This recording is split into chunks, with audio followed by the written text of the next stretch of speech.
Club. We never had a technical difficulty this entire time that we've been streaming.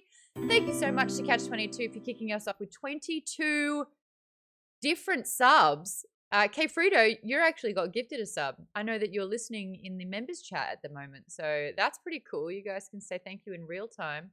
Van Halo, thanks so much for the follow just now. Do I read out all the 22? I always have this thing where some usernames are really easy and then some of them just absolutely slaughter me.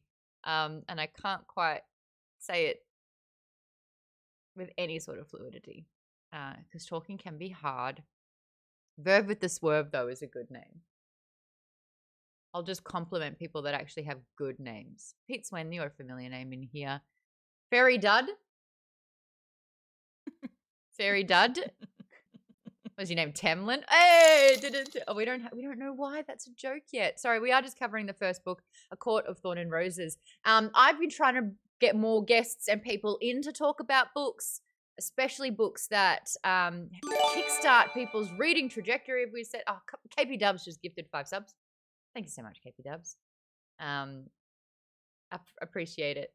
If you got gifted a sub, make sure you say thank you in the comments for whoever gifted it to you. We're a nice community around here. But without further ado, this wonderful guest, her and I have been friends. How long? How long? Not long enough. How long has it been? She's like my YouTube twin. 7, 8 years? Yeah. Maybe even 10. Did you say? No. I don't know. 2015, that's my final answer. I won't hear another word about it. Okay, that makes sense. Barb Dunkelman, everyone. You know her from Rooster Teeth and from Ruby. She's an amazing voice actress. She's a host extraordinaire. She's basically like led her own division at Rooster Teeth as well. If you haven't caught her Always Open podcast, you're sleeping on it. Get better about that. When we commented or posted on Maude's book club that we were doing A Court of Thorn and Roses, you were like, this is the book that got me back into reading. Yes. And you can thank Tass, who basically runs things around Maude's book club, who immediately contacted me and said, get her on the show. And my response was, well, that's such a brilliant idea. And I reached out to you like immediately. Immediately, yes. Yeah. We have so much in common already. The fact that you also now love Fairy Smart is is so good. Is so good. So good. How did you stumble upon A Court of Thorn and Roses? So I had been like, it's going to sound really weird, but I've always wanted to be a reader. I've never been a reader my entire life. Like, I was at the point where even if I had assigned reading in school, I still wouldn't want to read the book. Because you had to, right? Not because you wanted to? And it was never anything I was interested in necessarily. And so well, you mean Tom Sawyer didn't do it for you? Atticus Finch wasn't your or like any Shakespeare books or like 1984 or any of those? No, oh my not really. God, 1984. We did that for a book club with Nerdist, and it's like it was my nomination, and I had to apologize to everyone. It's it's so bleak. It's so bleak. It's also just like dry, especially as like a high school student. You're like, what am I reading? I know. As a high school student, you already know everything's fucked, so it's like, yeah, exactly. And so I had been like, I don't know, just wanting to be more of someone who in my spare time would read, because I think that my addiction to social media and my phone in general is just like way too much. And it got worse during the pandemic. And I was like, I would love to spend my free time or any other time like reading and feeling like I'm bettering myself and my vocabulary and everything like that. And I'd kind of expressed that to a few friends. And a good friend of mine, Ashley Burns, previously known as Ashley Jenkins, is a huge reader. Especially in the fantasy romance kind of category. And she gave me a whole list of recommendations, and she said, ACOTAR, it's like sexy Beauty and the Beast. And I was like, I'm sold. I'm sold. And that was it. So, yeah, that was it. Now, did you find it easy to read? At first, no.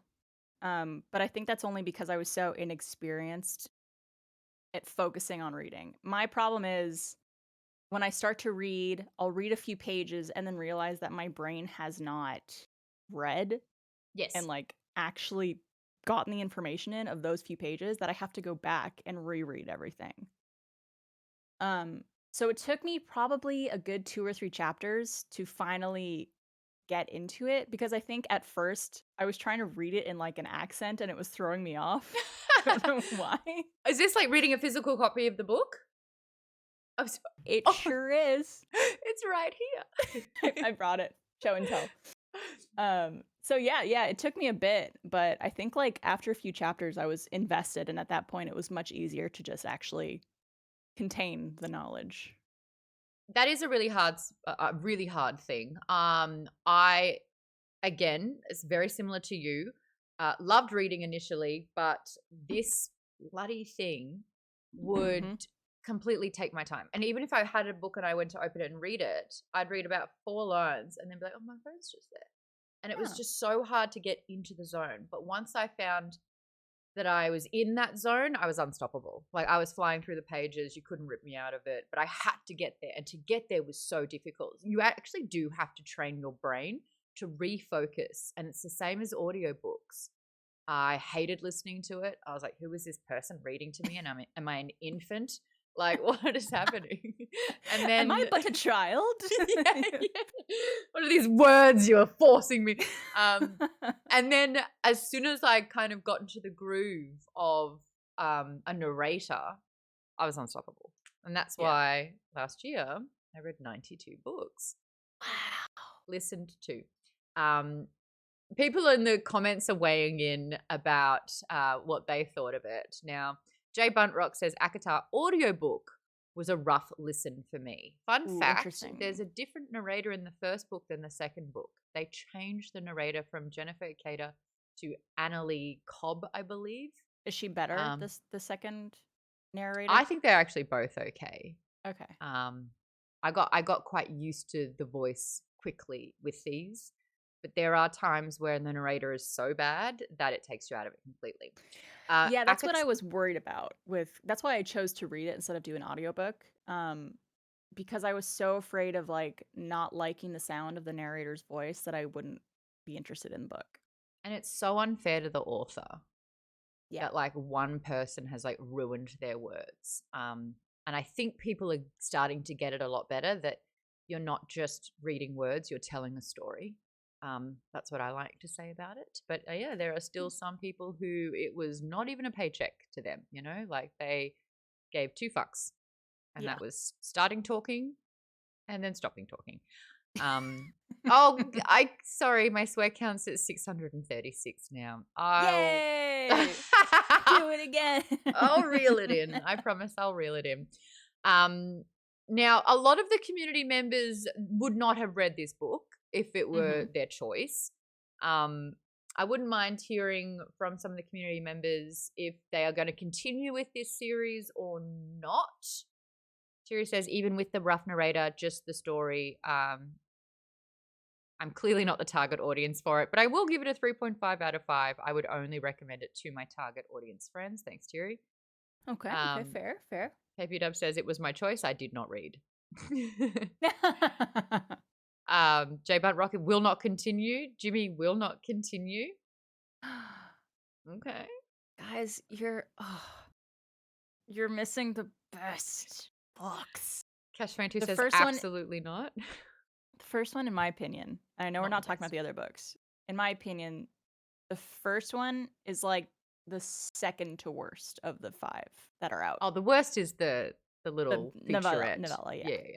I didn't like which is like, we'll tell you 2 things and stretch the rest. Yeah. I wonder if she regrets that.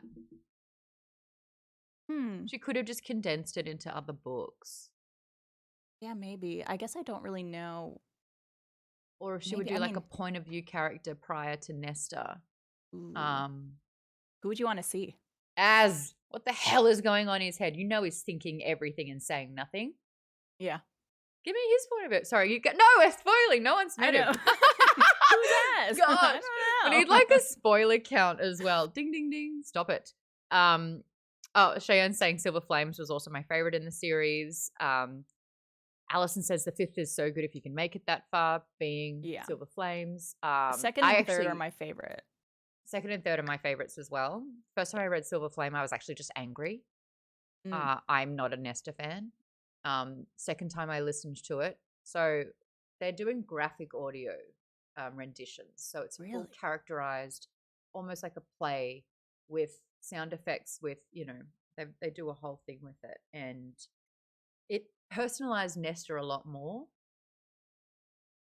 And I understood her more because you could hear it weigh on her. Interesting. Annie Yang says, I can reread the second book over and over. Just Rob says, I love graphic audio. Hell yeah. Jake, first time chatter, says, my sister keeps telling me that the series gets so much better, but I don't know if I'm going to continue because I found the book so thoroughly meh. We are going to go into this book big time. We're going full spoilers for this book. If you haven't read it, stay away. Bucky says, on my second read through, yeah, I lost the comment. Where did you go? Where did you go? On my second read through, it only goes up from here, minus Court of FAS. FAS? Oh, Frost and Starlight. Okay. I was like, ferns and surfing. I was like, what's... Because I feel like I never see that one written out. ACOTAR. No, not at all. Like there it is. Yeah. And Lisa's going to continue the series, but Lisa's read them a few times already. Have you read Throne of Glass, the other Sarah J. Maas series? That is what I'm currently on. What book? I'm on so I'm a little slow. I'm on Heir of Fire right now. Second? Third.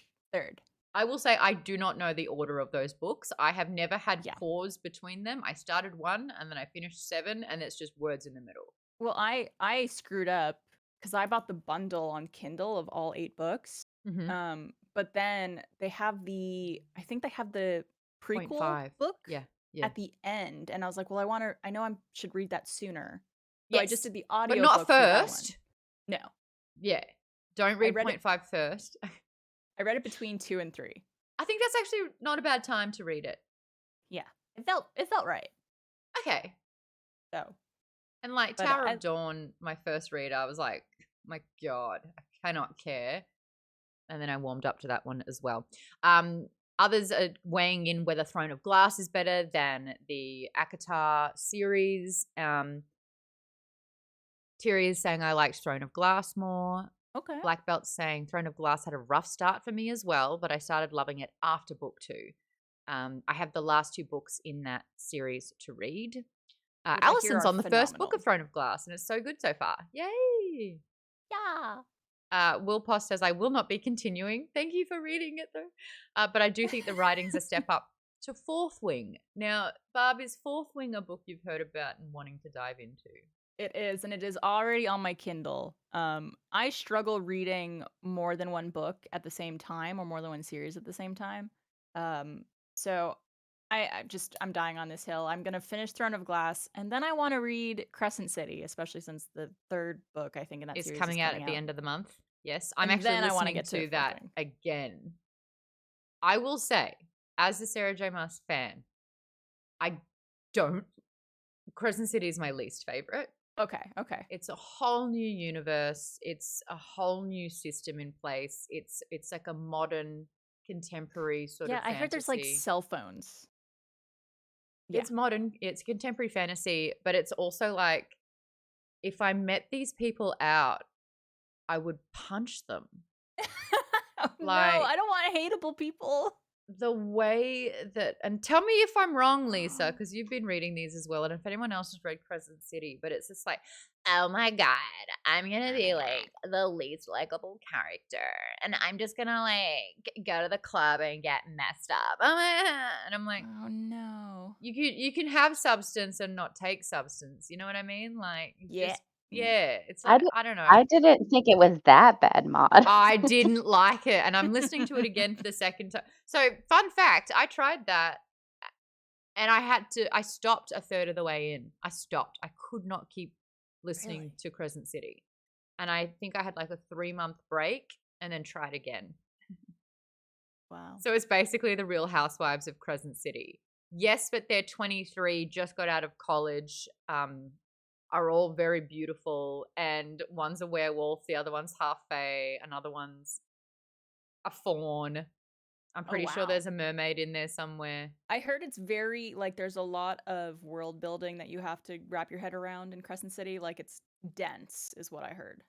This listen through, it has become very apparent that you are just force-fed exposition and world building. And it's like there's like 20 tabs open kind of thing.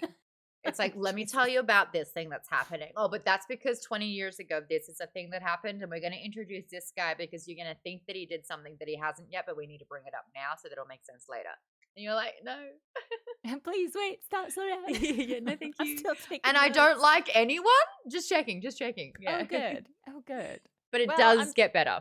probably still gonna read it just because No, please do. love Sarah J. Maas. Here I am being like, couldn't even finish it, needed a break from it. You have to read it. You have to. You must. And then after all the J. Massiverse, I'm gonna go over to Fourth Wing. Okay. Heads up with Fourth Wing. You will breeze through it. It is a lot of fun.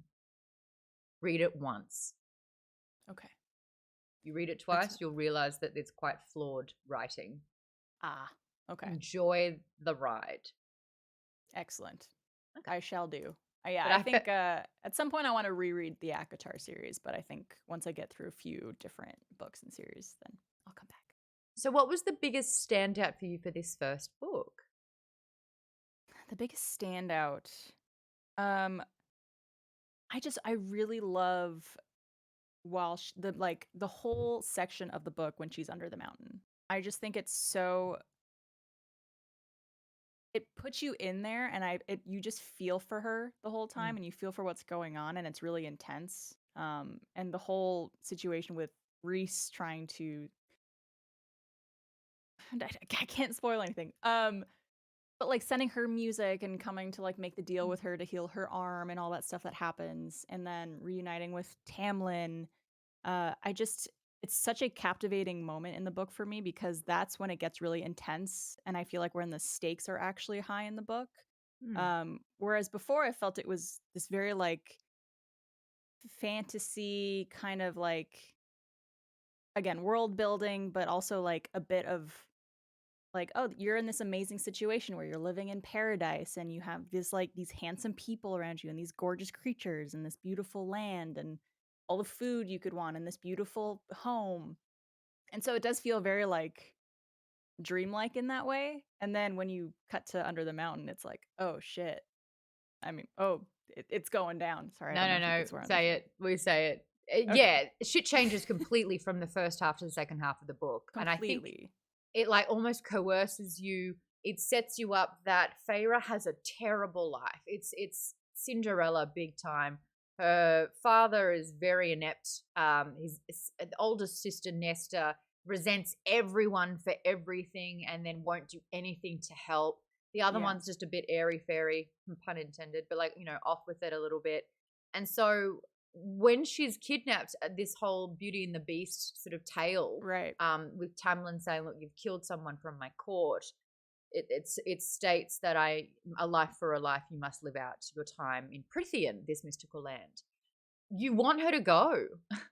You want her to stop having to like be unappreciated and keep her family alive with no support back. You're like, go girl. And then this curtain is lifted of this mystical place that is just so fantastical and wonderful.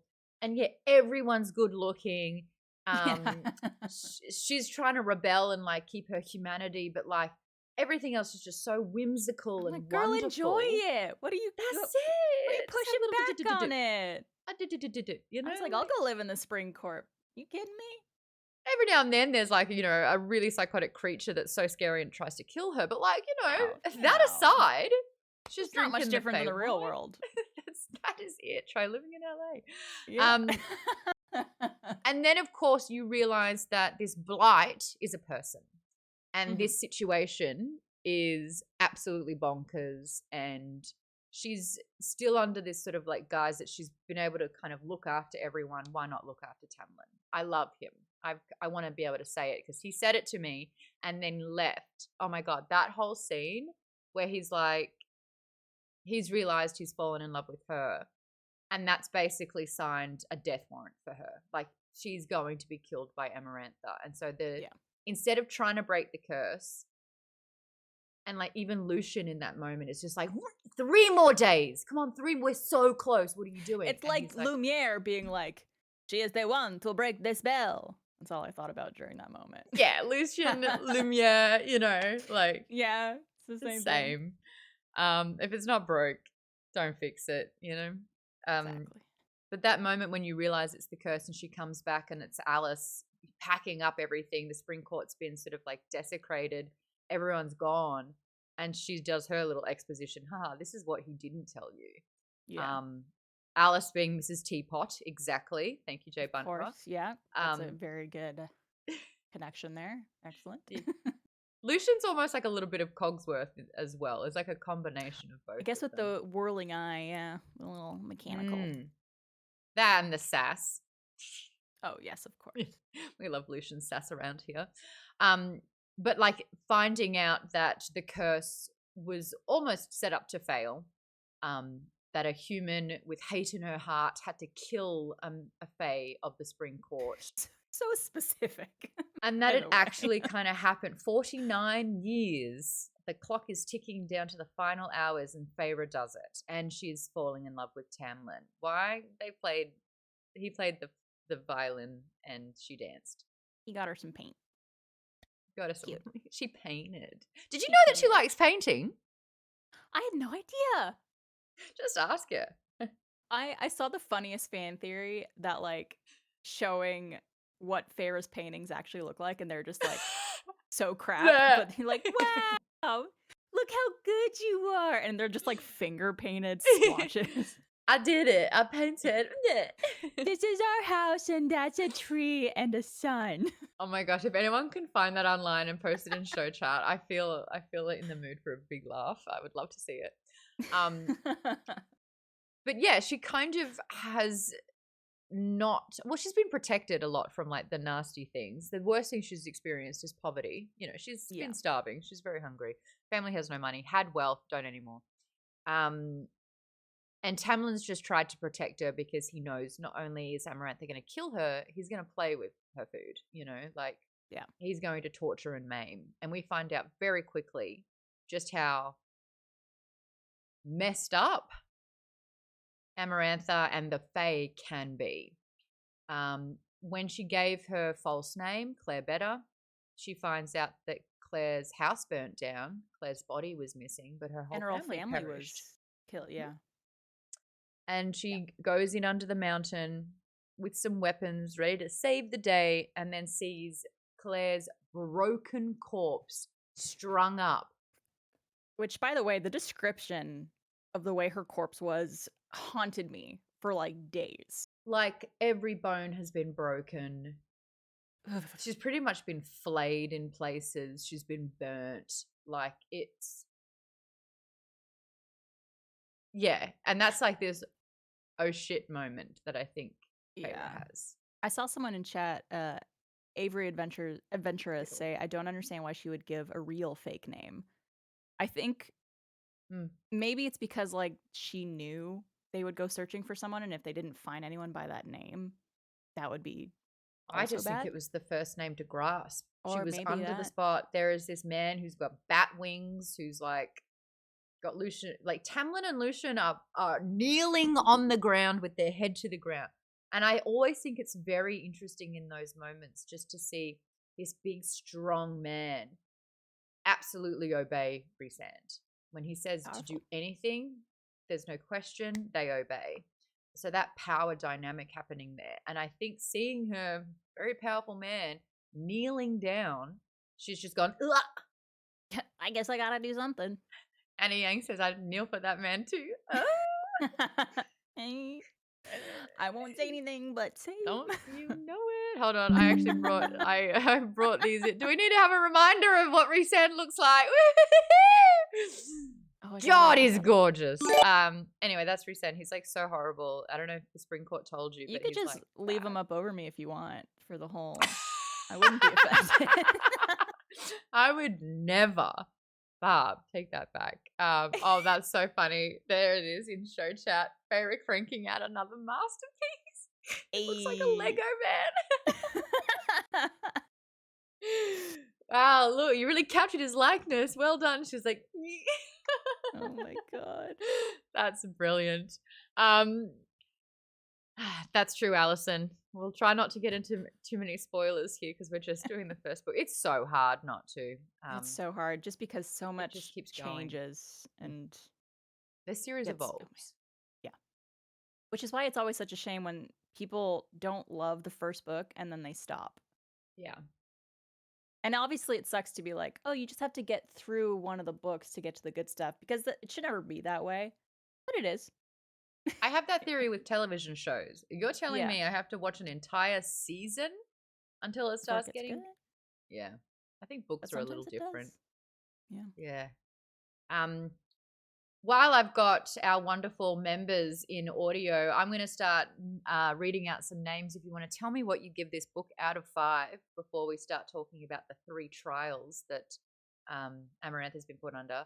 Also, Brush Kid, thank you so much for continuing to bring members and people into Maude's Book Club. I really appreciate that. It is a wonderful place to be. Bucky B, also a big fan of Resand and the Bat Boys, which we... What is that? Ooh, if you know, you know. Brad's here. It says, I personally always pictured Resand as Lucius Malfoy. Get out of here with it. One more time. One more time. This is this is Resand. Lucian wishes Potter. Yeah, right. Okay, so that's just a lesson, just so we're clear Potter.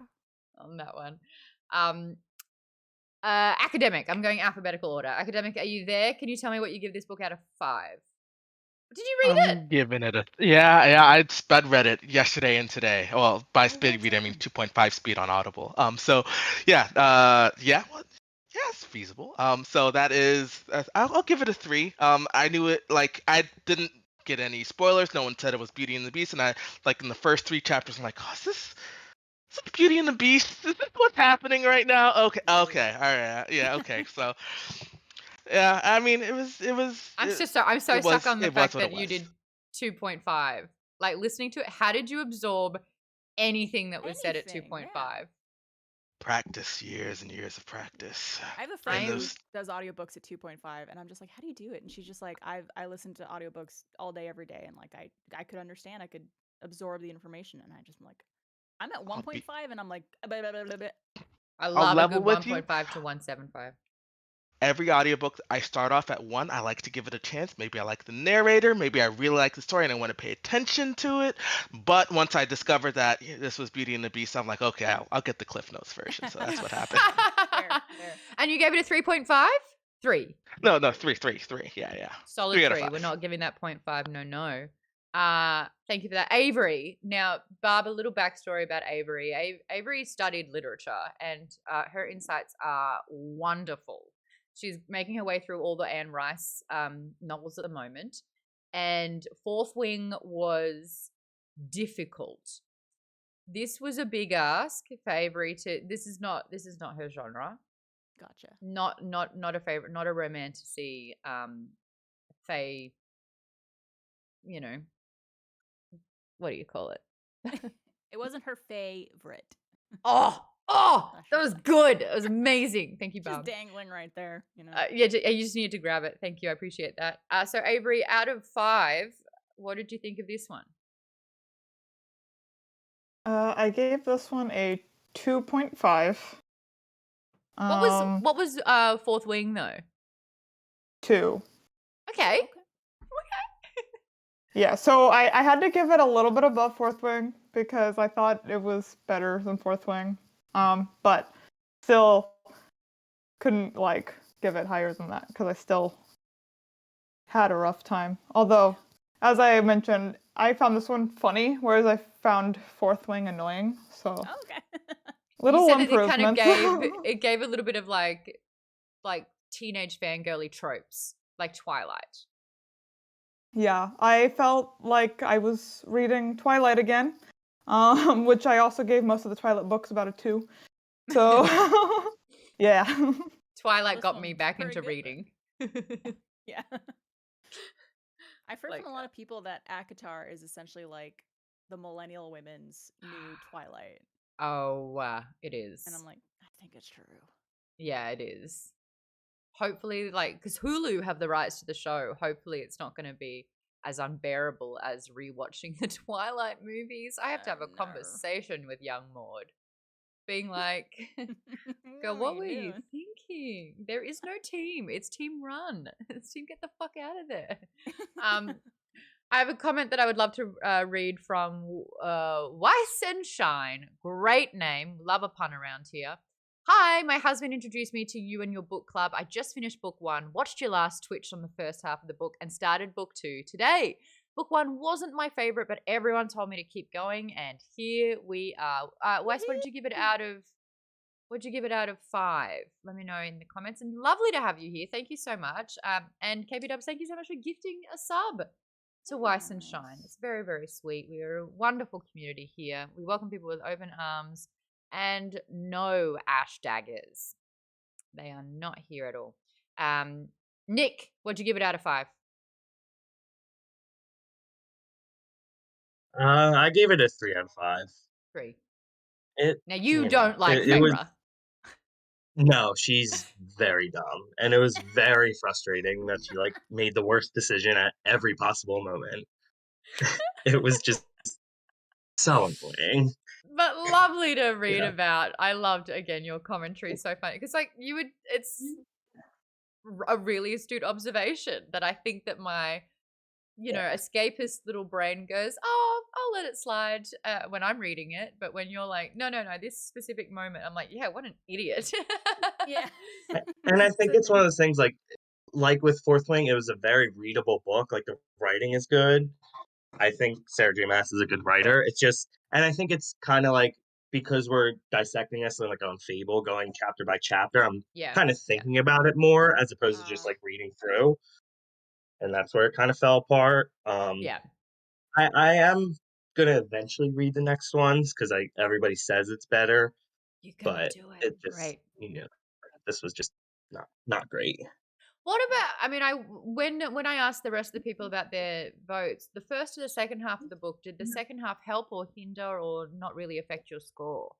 Nick, I'll start with you on that one since I got you. I think it helped, just because like I'm more interested in the fantasy elements and the romance, and particularly because I didn't like the romance in this one. Like I didn't believe in the romance, so like for that to be the main focus, that was not great. I didn't Tamlin believe kinda in the sucked. romance, but I believed in the chemistry in the moments that mattered. I guess I think it was more like they told us they're in love. I never saw it. I never believed it. So that was kind of frustrating. But I think like the under the mountain parts and her trials were good, so that kind of raised my rating. Avery said they never had any chemistry. Very astute observations. Yes. It's very. That I'm is like very the curious to see what you see in book 2. the good and bad thing about a book club is that you can't switch off and enjoy. You do have to start really like paying attention, and it can make the book so much more impressive, and it can also ruin the book a bit. Or ruin it, yeah, because I never thought, like, when I was reading it, I was just enjoying myself. It was like a fun new thing that I was trying out, and it was a cool story, and had characters that I thought were interesting. I do agree with you about Feyre being pretty dumb, though. You would be a much better Feyre, by the way. But I never took the time to dissect chapter, kind of like you would do on a book club. So that's interesting that you guys, it could ruin a book for you potentially. Chris has just said in the comments, the bite was the nearest thing to chemistry. How problematic is that? Oh boy. I was into the bite. I was like, hell yeah, girl, get it. Yeah, it's like pinned her against a bloody, and she's like, it's not really him right now. And we're all like, oh. Oh, really? Oh, what would happen? Necromancy, says KP Dubs. I was waiting for it. Weiss says Tamlin's like an end table. Nice to look at, supportive, but boring as hell. All right. I love that. Katie, what did you give this one out of 5? We'll try and get through these as quickly as possible to get back to the trials. I give it a 3.5. I really just enjoyed it for like the love story aspect because I too am an escapist and just want to go into somewhere else and live. But I did like the second half a lot more because there was conflict, and so it was very Yeah. nice. But I Yeah. do enjoy the other books in the series a lot more than this one. Yeah, I think that's almost unanimous. I don't think I've heard one person say, no, the first book is by far the bad. No. Yeah.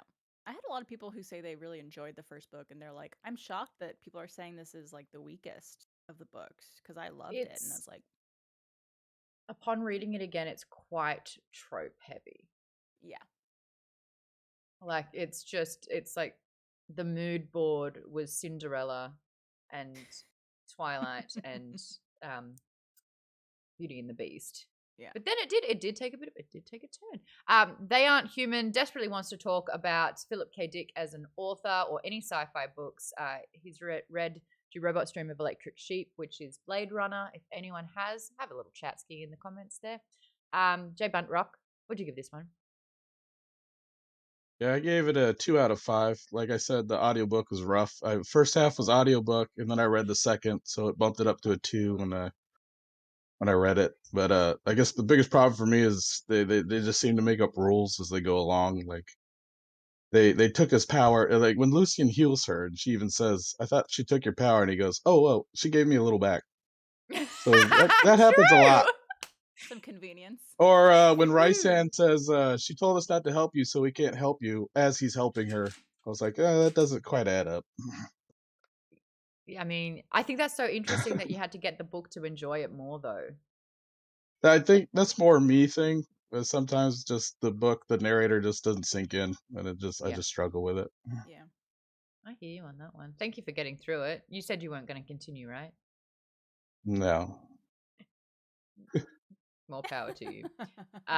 Lisa, you and I are the only ones that are like championing our 4.5 or 5 out of 5s here. Yeah, I mean, this is my, I don't know, third or fourth read of the first book. So I think initially, when on my first read, I think I gave it a 5-star. It definitely isn't a 5-star book. It's not, is it? Um, But it is, it's though, not. at the same When you time. read it for the It's first time, it's exciting. yeah, Yeah. it was such an easy read and so fun, and I just love her writing. I get hooked in everything she does. But yeah, this is definitely it's probably more of like a 4-star. Thinking back after reading all the books, it's probably more of like a 4-star for me. It's definitely one of the weaker ones, but I still love it, and I really really encourage everybody who liked it even just a little bit to continue with the Stick series with it. because it gets so good. Second book is probably top tier for everybody who's read it. So Yeah. Second and Agree. third. Visual, thanks so much for the follow. Welcome. We're chatting about A Court of Thorn and Roses, the first book in the ACOTAR series by Sarah J. Maas. I'm joined by Barbara Dunkelman, aka Better Than Feyre, I would like to say. Ah. You'd play a mean Feyre in this one, but you'd also bring the brains, which I appreciate and which what it needed. But do paint. Do what? Do Do I paint? Do paint. I made this. I made this. Paint. Hold on, reading through some comments. No, people are talking about other books to read instead. Lisa and I rate books in the exact same way, and that is, did you enjoy reading it? How much did you enjoy reading it? It's not, was the book well written and a piece of literature? It's like, how fast did you read it? How did you want to go back to reading it? Is it what you consumed your thoughts? And I think that, Barb, you and I are on the same page with this. It's like you read that and you're like, oh, I want to be in here. I want to keep reading it. I want to read it so fast, but then I also don't want it to be over. And that is a sign of a well-written, well-affected book. Yeah. Yeah. It took me an embarrassing amount of time to finish the ACOTAR series because I didn't want it to end. Like, I didn't read book 5. I think I waited like 4 months after finishing the first 4 to get to book 5. I think the 'cause I was first like, 4 is so well done. That's actually a good place to break. Do you like Nesta? I didn't, and then I did. I didn't, and then I still don't. You still don't. But I get her more. I think there's still, even after later in the series where it's supposed to be somewhat redeeming, I think there are still qualities to her that I'm just like, you still could just maybe not be that way. I mean, there are some people that just manage to burn every bridge they walk on, and I think she's Yeah. just one of them. We've only, for those that just have read the first book, we have gotten an idea of who Nesta is, and she's just a piece of work. So there's no real spoilers there, but it does, an entire book kind of goes in you walk in her shoes a little bit, and you kind of understand self-loathing. Yeah. That's It's all I'll interesting. say. And I once heard somebody much smarter than me put it much better than I'm going to put it. But, obviously Nesta has gone through a lot throughout the series and even before the first book. A lot of trauma and whatnot. And I think someone said, like, your trauma doesn't give you the right to be an asshole. It's the whole hurt people thing. Right. And, it's the way she handles it and handles other people around her that I think is really off-putting, rather than trying to work on herself and not make it everyone else's fault and everyone else's problem all the time. Yeah. Yeah. It was just it was arduous for a bit there. We were just like, come on. Yeah. But I guess she didn't hate being hated, and that's a superpower in itself sometimes. Fair. Yes, Weiss is in the same thoughts with us as well. J Bunt Rock said when Feyre left, she was an empty nester. I see the pun. I see the pun. Hey. Nice. I don't know how that happened, but I love it. We have sound bites. Baden says Feyre seems to talk more about stuff she can't or wouldn't paint more than she actually would. Yeah, you're not wrong there. That's like her gauge. Do I like this person? Would I paint them or not? Am I in a good mood? Do I feel like painting or not? And that's all it is. I'm gonna paint you later. You're gonna like it. Lucian. Yeah. Lucian's like, thanks. I love Lucian. We all like Lucian around here. Yeah. I liked him so much more in this book as well. The voice actor too. brought him to life in a great way too. Allison says I was definitely ready to punch Nesta in the face by the 5th book. Dude. Avery says she was literally drunk and was like, I can't paint you. So Feyre. Oh my god. City, you didn't read this one, did you? You're just here for the chats? Sure am. Great, good. Nice. And you are going to get into Murderbot so that you don't have to read the next bonus book? Probably. Just outing you completely here. Jimmy, what was your score? And I know you're not continuing, so. My score was 3 out of 5 for this book. Okay. The second half of the book definitely had me thinking about my previous relationships, and it made me a little bit more reflective. But Okay. I'm not going to go into long, lengthy details about that. No, that'd be great because you're literally comparing someone to Amarantha, I believe. So we're just going to whoop whoop the other way for that one. Yep, that's pretty much it in a nutshell. She make you also solve a riddle to leave the house every day? In a matter of speaking, yes. Oh gosh, I'm so sorry. I'm so sorry. It's supposed to be a really bad joke, and I just made it bad. I'm sorry. Glad you're here, and I'm glad you're out of that. Thanks, Jimmy. Yeah, maybe this series is not for you. But I liked hearing that you were more reflective. That's always I think that's some silver lining there.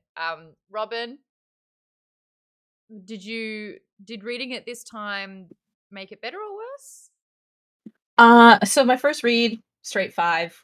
Loved it, wanted more. This time now with like a fine-tooth comb, you start to see the issues. So I went down to a 4. I still really enjoyed it. But I think I just enjoyed all of the breadcrumbs that she leaves for the next book. That's one Now of the that fun you things know. of rereading a series or a book after knowing what happens, because you could look for those, like, again, breadcrumbs or foreshadowing, and it's so interesting. I agree. I call it rereadability, and I have it with like movies and video games. It's like when you're done, do you want to go back? And I think that that's such a great testament to storytelling, where it's like you're not just one and done. You're like, what did I miss now that I know everything? What did I miss that first time? And I tell you what, I have some thoughts about a few particular things with this book now that I'm armed with the knowledge of the rest of them. I don't want to spoil anything, but I have some discussions that we can do in a kind of spoiler-free way, I think. Barb, is there any way we can get your volume levels up a little? My volume, yes. So let me maybe talk better into my microphone. I love it. Thank Let me you. know if that's any better. Yeah, I think so. I'm also gonna ASMR. check my mic Welcome to Court of Thorns. down. ASMR. I'm also gonna take my gate off in case that is helping. Let me know if that's better. I'll also try to speak up. Sometimes I mumble. It is. That's better. I see the levels.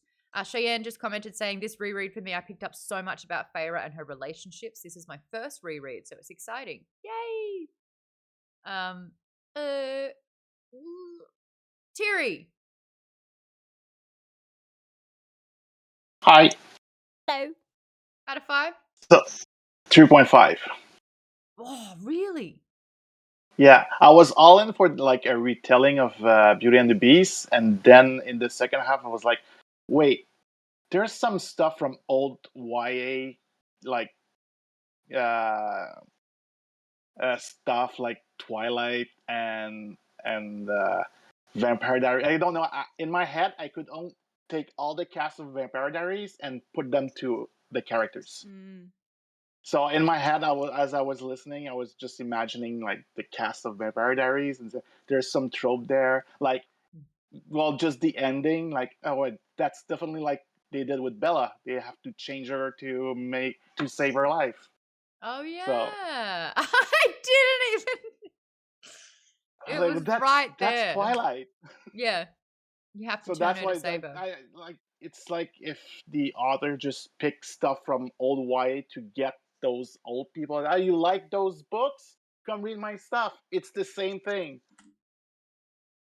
And so that's why it's a 2.5. It's like it's a retelling with old stuff that I've read before. I hate to break it to you, buddy, but that is a lot of books, a lot of yeah. There's a lot of tropes. I wrote a list of all the tropes in this book, and it's long. Last but not least, Vaden, this is your reread. Yes, it is. I read it, I don't know, maybe several months ago, I think, maybe close to a year. But yeah, I give it like a 3.25 out of 5. I think I kind of like it more now, surprisingly, despite all the criticism. You know the season? You know the series? Yeah, maybe it's that. Maybe it's just like some notes of it. Like I felt like it were kind of sappy. Like some of the romance stuff I felt too sappy and too like tropey at some points. But when I listened to it this time, I felt like it hit better. Like I liked it more. It actually felt more romantic, more like sweet-hearted. But like I don't know. Yeah.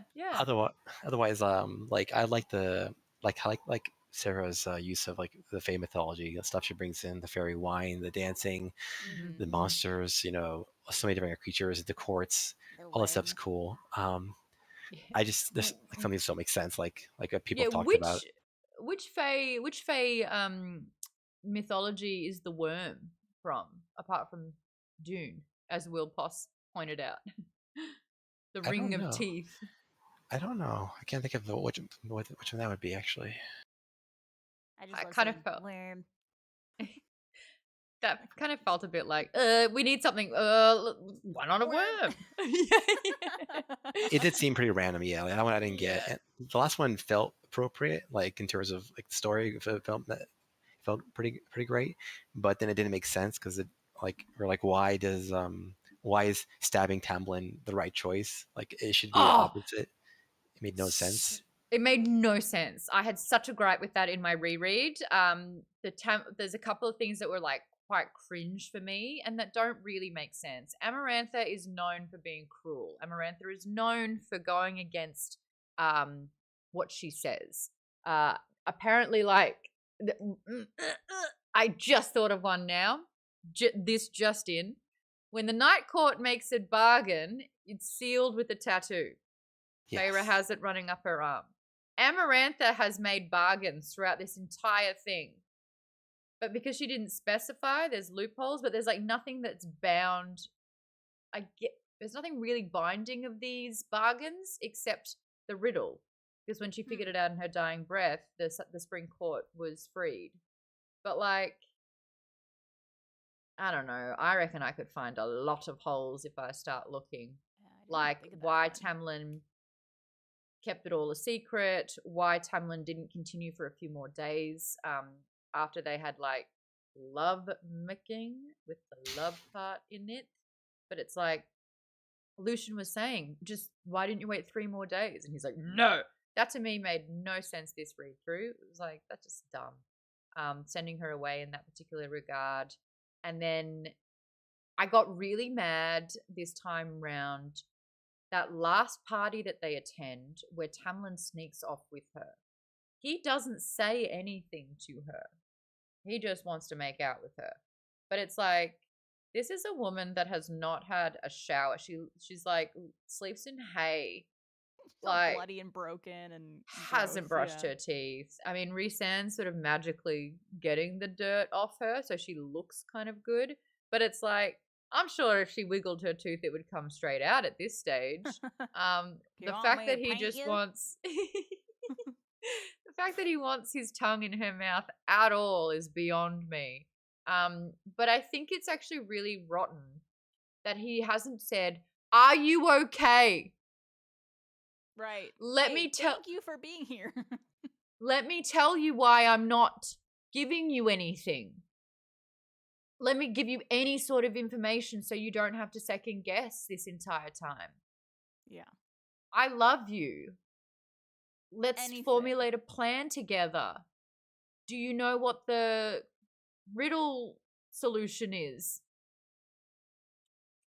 Selfish. You know, after seeing her on Feywine too. So that for me really, Under the Mountain Tamlin made me so mad and was yuck, says Feminine Fig. Yeah. Cheyenne says, I don't mind the plot holes. I think it gives her room for a prequel series or tie-ins elsewhere. I like that silver lining on that. Cool. Amarantha also tortures and kills Claire, thinking that it's Feyre, but then decides to play games when she actually gets a hold of the real Feyre. Yeah, little. She does beat her to a bloody pulp, but like 3 trials physically there. It's like, okay, well now that you've come to me, let's have some fun. We didn't have to steal you. Yeah. Oh, poor Claire, says Cheyenne. I know. That's like awesome. And the thing that kind of bothered her the most about being under the mountain was killing those 2 Fae. And it's like, no, Claire's blood's on your hands for sure. Like, I hope that keeps you up at night. And her whole family. Yeah.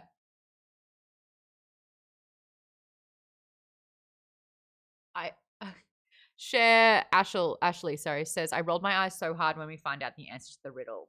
I thought it would be something cool and clever. Amarantha asking her for it to be love when she's saying, don't say that you love Tamlin. Why would that riddle be love if the whole point of this exercise is to prove that she doesn't love Tamlin, sorry. Yeah, that I definitely rolled my eyes at that answer too. I was really hoping it would be something very clever. Yeah. It's like, oh, okay, whatever. I'm glad you broke it, but like, GG's.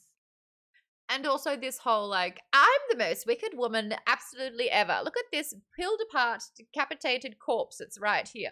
Also, if you want to live and if you want your man who I'm trying to steal from you, 3 trials or a riddle. And if you get the riddle, immediately it's free. But like, I'm such a hateful person. But let me give you some more options and ways to make it all free. It'll be this. That didn't really. Very, very interesting.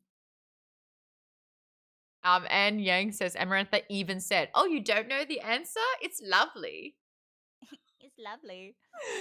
I noticed on my oh, you go. Jay Bunt Rock in chat said Jessica Chastain for Amarantha. I think that would actually be a good casting. I found one online. We didn't have Amarantha last time, so let's pull up. Now, this is an artist called Roki. on Instagram, who I believe uses AI mayhaps, or if it's their actual work, more power to you. You also did this one. Wait.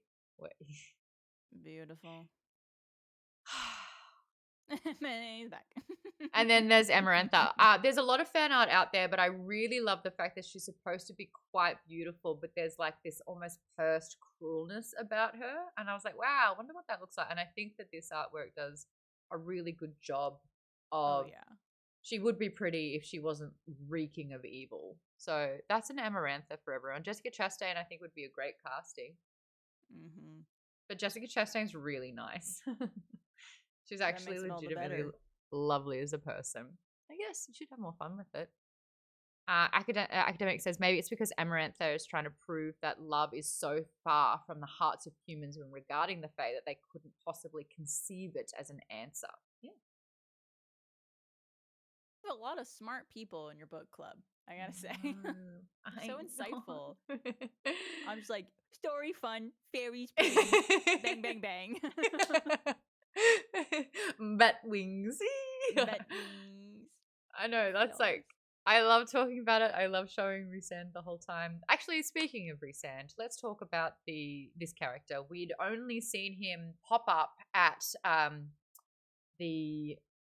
what was that? Calumet. Or Calanmai? I don't even know. Calamni? Yeah. Cheyenne says, oh, I suck at reviews because I'm always like, 5 stars, was fun. Yeah, me too. Calamna. Yeah, Calamni, I believe it's called. And basically, I nearly said Bella. Feyre's presence is consent for these three. I mean, it's so Bella from Belle from Beauty and the Beast, Bella from Twilight. Go hand in hand. The Fire Fest. That's it. Fae Sexy Time Night. I had a big laugh last week because I was like, oh yeah, obviously, if you want good crops, everyone has to fuck. Oh no. The corn's rotten. Should have shagged more. Yeah. Totally not true. They're just like, guess we gotta fuck. Sorry, it's just the crops and stuff. The wheat. Harvest. If you ever want to eat again, you'll start now. I'm kidding. I'm sorry. Sorry. I apologize for that one. Don't clip it. Don't clip it. KPW says you got to play the field. Nicely done.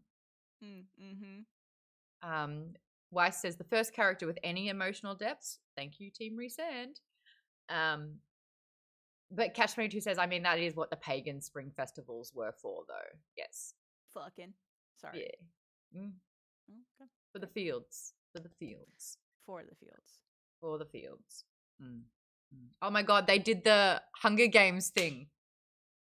At the beginning of the 3rd trial. They Yes. They literally did like a Hunger Games thing for her. Yeah. It's all of the fantasy books and stories Just molded like, into one. I haven't done a Hunger Games thing. Oh, hold my beer. Yeah. May the odds be ever in your favor. I know.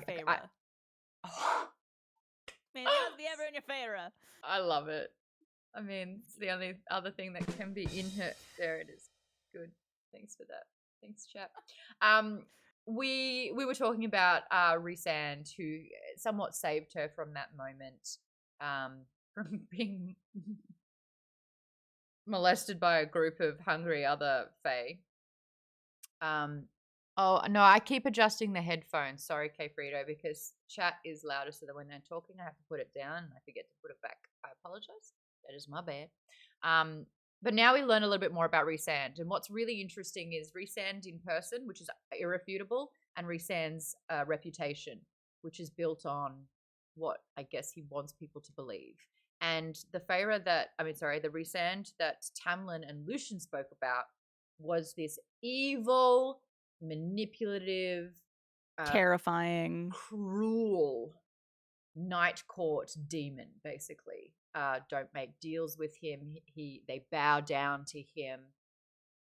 Reading this for the second or fourth time, it's very interesting. I'm really looking at all of Rhysand's dialogue, especially knowing sort of where it goes and knowing what Rhysand knows in this particular time as well. Does he want Feyre to be scared of him? Does he want Feyre to believe this reputation because that's been what he's put out there for so long, for this 49 years, because it's served him? Or he has these moments of vulnerability with her as well, and he does sort of like step up to save her.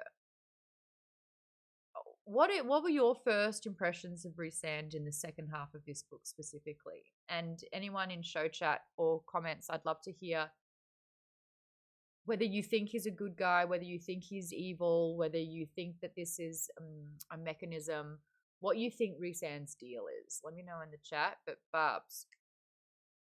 Yeah, I mean, obviously first half of the book, anytime we see Rhys, it's very scary. They make it like a really jarring moment and a very terrifying moment for all the characters, and you get put into that headspace, I think, whenever he's there. It's like this dark cloud. Especially when he shows up at the house and they're bowing to him and they're trying to glamour her and he could smell her, all that stuff. The second half, Under the Mountain, obviously I think your perspective of that character shifts a lot because you're like, well, why is this guy helping her? Like, what is going on? But then I think you start to feel like maybe he's not as bad and maybe he's putting on this show for some reason to protect himself, but also protect other people. Yeah. You don't really know the motive, but you do definitely feel like something's going on there. We're getting raided right now. We are. I just saw We're getting that. raided. Guy, thank you so much for the raid. Really appreciate you. Can we give a shout out? Immediately a shout out was given. Is there a way we can find out what you were just playing? What are you playing? That's the moment. Thank you so much for the Bieber raid. Guy is also Canadian. There's like a little Canuck thing going there saying, hi Maude, hi Barb. For those that have just come on by, I run a book club. And for the month of January, we've been kicking it off because I'm encouraging more people to read more books, essentially. And A Court of Thorn and Roses, this book here, is very popular, mainly for the women. And because we got a bunch of guys in the book club, I was like, look, read the book. What's the worst that could happen? We are talking about it. We're going full spoilers for this particular book. Barb and I give it like a 5 because it is just fun. The series has hooked us in. Big fans of it. Guy says, my wife's been reading that series. By the way, congratulations on getting married. Oh, well yeah, done, you. Congrats. And congratulations on baking some of the best bread I see. He makes a mean loaf, this guy. Stella says, ooh, spicy books. Yes, please. Chillin says, oh, sadly, I'm only on chapter 9, so I'm going to have to tune out, but have a great rest of your day. Have a great rest of the book. Yeah, enjoy yourself. Enjoy the series. Yes. Hell yeah. And Nick said, I knew that Rhysand had an ulterior motive and was going to betray Amarantha, but he didn't need to be such a dick to Feyre. Some of the things that he did to her crossed a line. Thank you. When her wound, she's got bone coming out of her arm. It's festering and he grabs onto it. Like, he tortures her physically quite a bit. I wonder about that because I'm just like, if he... No one's looking. Where's the charade? What's the motive there? Is he just trying... Does he want her to be afraid of him? Does he want to keep this facade on in front of her? Like, it's interesting motivation there, and I feel like I need to reread the whole series to understand why that happened and what the reasoning for that was. Confused about it in this. I was like, has he been Amarantha's whore? Has he been Under the Mountain? Has he been this sort of character for so long that it's hard to kind of like switch out of it? It's like, did he want her to hate him? And if so, why? It's like Tamlin giving absolutely nothing so that Amarantha can't see what's affecting him more. That's what was really interesting because she's claimed Rhysand.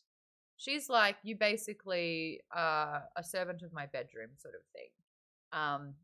Actually, J Bunt Rock in chat said Rhysand had to make her hate him because humans suck at lying. Interesting. Oh. So like if he was helping her and being nice to him, that information might have come out. Interesting. Oh, okay. Or be tortured out because that's definitely a thing that could happen. A comment from earlier that I really liked was from Cheyenne, who said, my fiance's comment after the reread was, wow, I didn't realize that Rhysand had so much Riz. For the Gen Zs, Riz is like charisma, someone who's like smooth and can work it. Yeah, but it's like Feyre's description where it's like his most gorgeous, beautiful face, the most beautiful face I'd ever seen did this thing, which was the smoothest thing as well. And you're like, I'm eating it up. I agree. No notes. Lisa says, back to your question about Rhysand, I didn't like him at first until about halfway through all the stuff under the mountain. You start to realize that there is more to him than it seems, and that he's doing quite a bit to help her, even though she doesn't realize it at first. I don't think my first read, I kind of understood the ways that Rhysand would stop her from breaking. And I think that that could have been explored a little bit more. Feyre, compared to Faye, is inherently weaker physically, mentally, emotionally. Doesn't have powers. Best she can do is shoot a bow. What I found best really I could do. That's it. That's all I got. Wing. That's it. I loved it showing that even though she passed the second trial, which we haven't even gotten into the trials yet, she couldn't read, and her weakness was used against her, and her weakness nearly cost her everything. And that breaks her. And she kind of emotionally spirals. She can't stop crying. She's really going to a dark place. She thinks it'd be better if she just ended it. And the ways that Rhysand kind of get her out of those slumps and to keep her fighting, it's really interesting because like one of them is that he kind of licks the tears off her face, which is a bit but it's this thing where he wants her to be kind of put off by that and it feel a little violating because she's doing all this for Tamlin, that she's like, it's reminding her why she's doing all of this. And the next time he plays the music into her cell, and that kind of like invigorates her and it reminds her of the spring court. And she's like, you're right, I need to do this for him, and this is why I'm here, and focus on what's going on.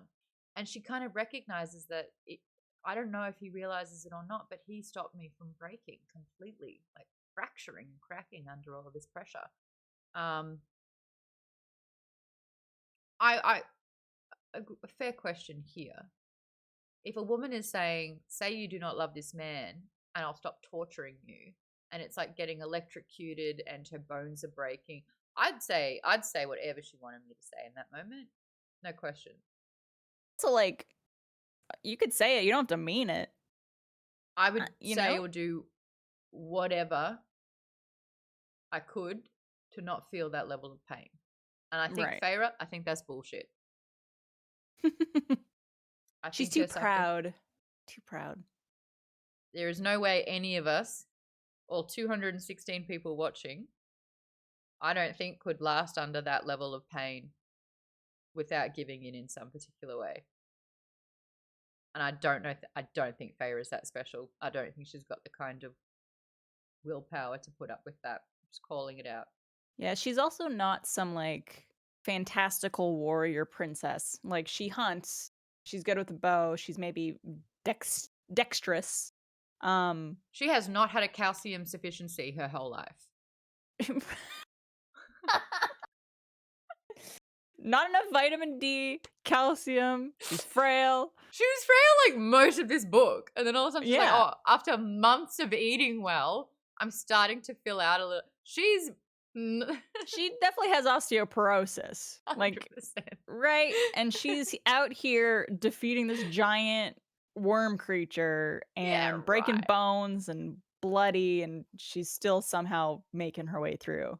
It's wild. Anyway. Hey, even with someone with a 6 constitution can roll a nat 20 once in a while. Rigged fair. Dice is what I'm trying to say. That's fair.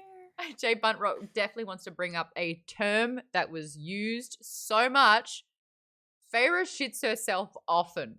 Now, this isn't talked about enough, but she has said that she has watery bowels. I forgot about that. My bowels were watery bowels. And it's his like eyes darkened. My bowels turned to water. It's like, what? She just shat herself. Like, she's wearing see-through gossamer. She shat herself, like, in front of everyone. And Rhysand's like, I'll help you. And Tamlin's like, my girl. And she's like, I shat again. I pooped again. Oh, no. I mean, I do think that if you sort of, like, lived through that level of terror, shitting yourself, it's understandable. Like, Sarah J. Maas is writing, my bowels turn to water for a reason. Like, that's the level of panic she's enduring. But just to apply extended logic to that, she shits herself often. And I mean, who doesn't? And Am I how many right? High Lords? Am I right, ladies? When's the last time you shat yourself? Let me know in the comments. It's the And was anxiety it last poops. week? You can't hide watery bowels. Like, yeah. I just think, like, poor Barb almost snorted her drink there. Yeah. Welcome to Maude's That Book calcium Club. deficiency. Oh, yeah. It just tickled me so good. What was I just talking about? Oh, the Rhysand, Feyre. Do we get into the trials? We have not talked about the trials. We've hinted at them a few times. It's kind of giving Ursula a little bit 3 days, but in this time, 3 trials. Every time the full moon is in full bloom, a trial is set. The first trial is the worm. Now, apparently there is this muddied arena labyrinth type thing with muddied walls and a muddy pit, and you release the beast, which is this worm that Feyre recognizes cannot see. It's blind. Now, how many movies or books has someone had to completely cover themselves to omit their scent? Predator.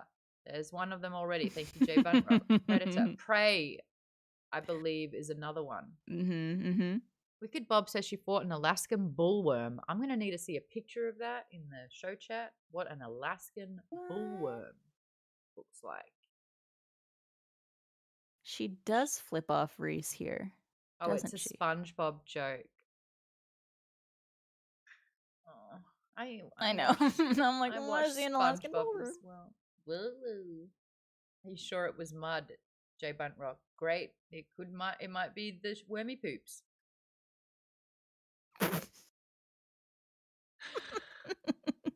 It ate a lot. There's some bones in that pit. It's got to come out somewhere. Oh, that picture. Thank you, Avery. Muddy walls, Morty maze, Morty pits. It's a good way to hide her IBS. I mean, there's a thing going around on TikTok saying all hot girls have IBS. All hot girls have stomach issues. We all have tum-tum issues, okay? It makes us hot. It makes girls hot. That's probably like the most prevalent thing. As soon as she said watery bowels, it's like, oh, she's a 10. She's hot. She's so hot. Yeah. Has to be. Watery bowels. I love how you also switch to an American accent when you say that. She's a 10, but she's herself. A 10, but don't do the drums. Don't do them. Oh dear. So this trial is her circumnavigating around this muddy pit, trying to distract it, trying to make sure the worm can't smell it or that she's not stomping for it to hear it. Finds this pit. It's got bones. She uses bones to climb out, and then the light bulb goes off, and she was like, "Oh my god, I could paint this." No, with mud, only mud. It's a sculpture. Yay! It's you. Do you like it? Bookends. Sound like Tremors movie. Yes, there's another example of what this could be. Oh, Cheyenne said I immediately pictured the Triwizard Cup for the trials.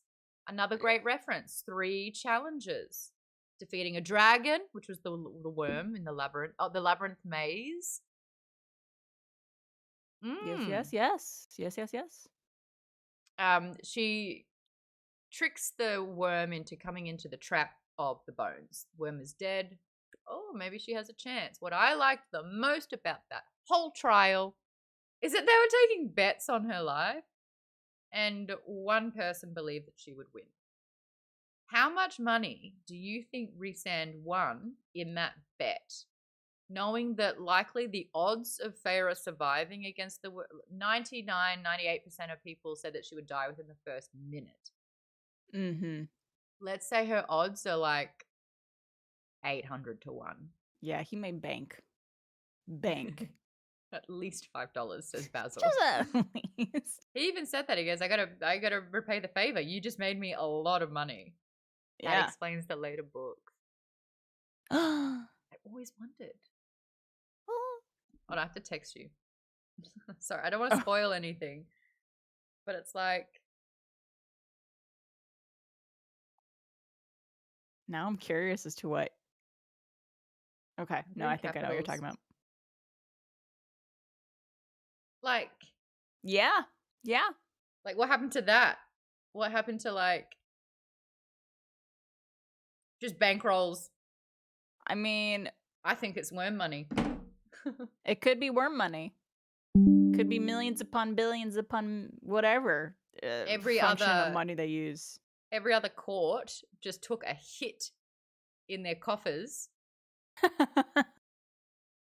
We have an ACOTAR chat in the Discord. Yeah, but I don't want to spoil like the next books.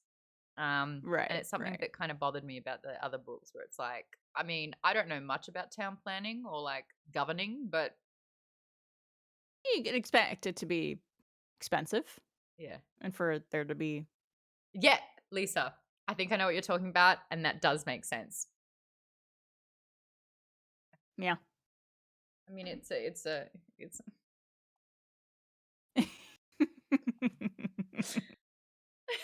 I'm on a roll. Like, at some point, you just have to take a screenshot of the chat after you're done reading the I other will. book. Yeah. I'm like in caps as well. Like I'm screaming through this phone at the moment. I mean, that's the key, right? That's the secret to governing. That's it. Win a really good bet. Bucky B just says, "Oh my god, you're right. I just brushed that off originally." There you go. Keep It Up says, "Oh come on, you played SimCity, right?" Yeah. And what happens usually? Debt. You have to increase taxes to fund the entire project, so you can make sure that everything, like the roads are fixed. You know, like how are you gonna? Anyway, keep reading the books. If that's not an incentive, I don't know what will be. Right? Taxes? Taxes. Oh my More gosh. leaky bowel? I don't know. Watery Bowels. This is so funny. Watery Bowels. I wish the graphic audio just put in a sound effect. Gurgle, gurgle, gurgle, gurgle. Blah. Yeah. Second trial. Bleh, a little bit naff. Would I have done it for a Dungeons and Dragons campaign? Sure. Plug Stinky Pod because that was a good segue. Stinky Dragon Pod, Tales from the Stinky Dragon. It's a D&D podcast that I'm part of. It's a comedy, actual play D&D podcast. It is like a radio play, so there's sound effects, music, VO, everything like that. It's super intriguing, funny, inviting to anyone who knows D&D or doesn't know D&D. Everyone enjoys it, so come check us out. Yay! D&D. And this community, I mean, I've done my own D&D campaigns. We love D&D around here. Get involved. It's a lot of fun. And also the production value is so good. I honestly think that that's what sets it apart. It's like you're just taking that next level for it to be so immersive. We got a link in the chat for you right now. Thank you, Tass, for that one. Thank you so much. Thank you. Click it and check it out. You're really proud of that one, aren't you? It's probably my favorite thing I've ever worked on. That's huge. Yeah. It's just, that was your first time playing D&D? Yeah. Yeah. It's a lot of learning, which I think a lot of people enjoy because D&D is so rules heavy and so there's just so much to it if you're not familiar with the whole set of rules from every edition or everything like that. So it's very inviting to people who don't know much about D&D. Yay. Because we don't know much. I agree with it being super rules heavy. I think that the fun can be sucked out when it's like, wait, what am I allowed to do? Yeah. I love telling this story, so I'm going to tell it really quickly. First time I played Dungeons and Dragons was 2012. Best DM I've ever had was an actor, director, writer. And he would literally write chapters of every session that we had and put it into like this book. It was so good.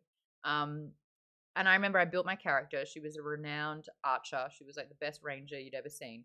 and we were getting ambushed by hobgoblins. And having never played before, I was like, well, as the best ranger in the world, I'm going to run up a tree, backflip, and as I'm backflipping, I'm going to knock 3 arrows, and I'm going to shoot each of them in Whoa. the head.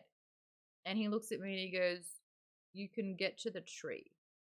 And I was like, Yeah. what? Your movement speed is 30 feet, so. And I felt that it was just so stagnant of like creativity or what you can do, or like, you know, what was the point of writing my 7-page backstory about how she was so good if like I'm If she gonna can't do this thing, yeah.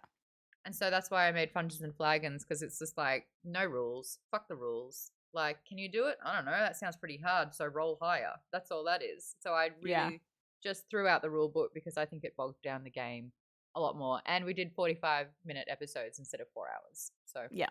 just Ours get- are get about to it. hour and a half, usually. That's good. Episodes. That's good. That's good. We brought up D&D because these trials, I would have likely have done something like this for the second one. There is a riddle. What good. is the answer? There are levers. Pull the right one. La la But- la. Unlike Farah, I can actually read. This is a book club. Could you imagine? I guess you could just do listening. That's it. That's why I do so many audiobooks. Why do you like audiobook? Have you read it? No. No? I listened can't to read. it. I loved it. Did you read the reviews? No. Could I listen to the reviews? yeah. I don't like to be bogged down by other people's thoughts. I do think it's kind of visual in the way that she's described it. Lucian's sitting in a chair. There's a spike about to be like set upon him to squish slowly. Same on her. So you kind of get a sense of like, you need to be quick about it. There are moments in this though where her thought process, I'm like, oh, you're dead. Yeah. You've taken far too long. It was like coming down a foot at a time. It's 2 inches from your head. And then you just gave me 3 paragraphs of the thought process. You're dead. Sarah. The timeline just doesn't match. Make it make sense. Also, she cheated. Now, I'm okay with that.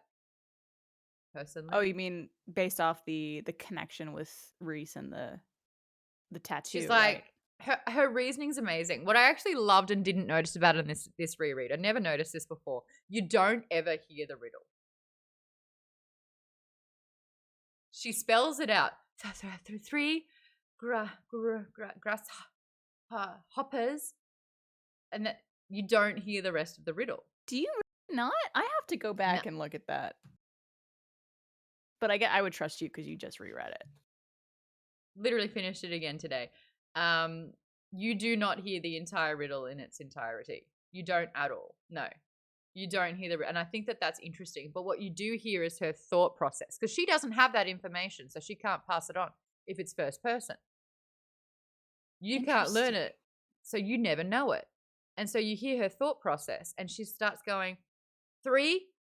3 is not a good number. 3 is how many? 3 girls under the one roof in a tiny little cottage. It's not 3. 1, lonely number. No one likes 1. There's 1 Amarantha. Oh, no, we don't like 1. 2, Tam and I. 2 is a great number. 2 is love and what we're meant to be. It's 2. No, it's not. And Risan's sitting there like, and you just kind of get an idea of the amount of power that this guy has.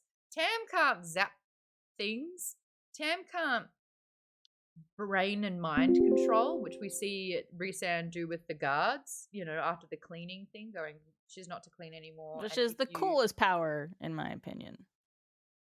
The mind control. What? This is what I've been saying for years. Yeah, it's the And coolest one. The argument is, K. Fritos goes, oh no, maybe I'm back on this train. Maybe I'm back on this train. Last year I got taken off this bandwagon, which I had been on for quite some time. Apparently, mind manipulation is inherently evil. My first argument to that was, why is it a Jedi only power? Motherfuckers, if it's Sith, it's evil, but if it's a Jedi power. Another question was, how could you use it for good and not to self-serve or to use it in a greedy capacity or a Don't kill that girl. I know. You're so evil. Maude, for the record, the Sith do use mind control. What book? What reference your source? That's Legends content. Does not count. Kylo Ren does it all the time. I mean, He's a kind of Jedi. He's wuss, Jedi trained. and- He's Jedi trained. He's Jedi trained. He's definitely not Jedi. He's Jedi trained. And if you read most of the Old Republic books, they talk about Plagueis and Legends Palpatine. only. They Legends. all Not do it. canon. You can't even shoot it. The whole story of the Sith is manipulation behind the scenes, which is mind control. K. Frito has the audacity. I will die on this. I will die on this hill. I mean, the Sith want you to, so no, I'm kidding. Jake says, I love hearing nerds argue. K. Frito says, and I love this one because this is a whole other existential crisis I'll have to unpack. Who says the Jedi are the good guys? Oh, interesting. But back to mind control, there are, I think, the best therapists. Stop talking to yourself in a negative way. Yeah. Find the positivity in things. Everyone should be more helpful. You go into the police force. Stop being corrupt. Stop the corruption. Yeah, exactly. Stop hurting people. So much positive that could come from it. Stop touching kids. You know, like I could save. So pedophilia gone. Save lives. Corruption gone. Just me. All I have to be is I would have to know who the problem is, and I don't think I want to know that because I would have to carry that with me. But I would also be the solution. Right. Stop hurting people. No doctors. Okay. What if you use the mind control to give a confidence boost? Exactly. You are the baddest bitch that ever lived, son. Don't you want that in your brain? I think that I meet some people who truly do think that, and it can be like a little bit too much. Like love your confidence.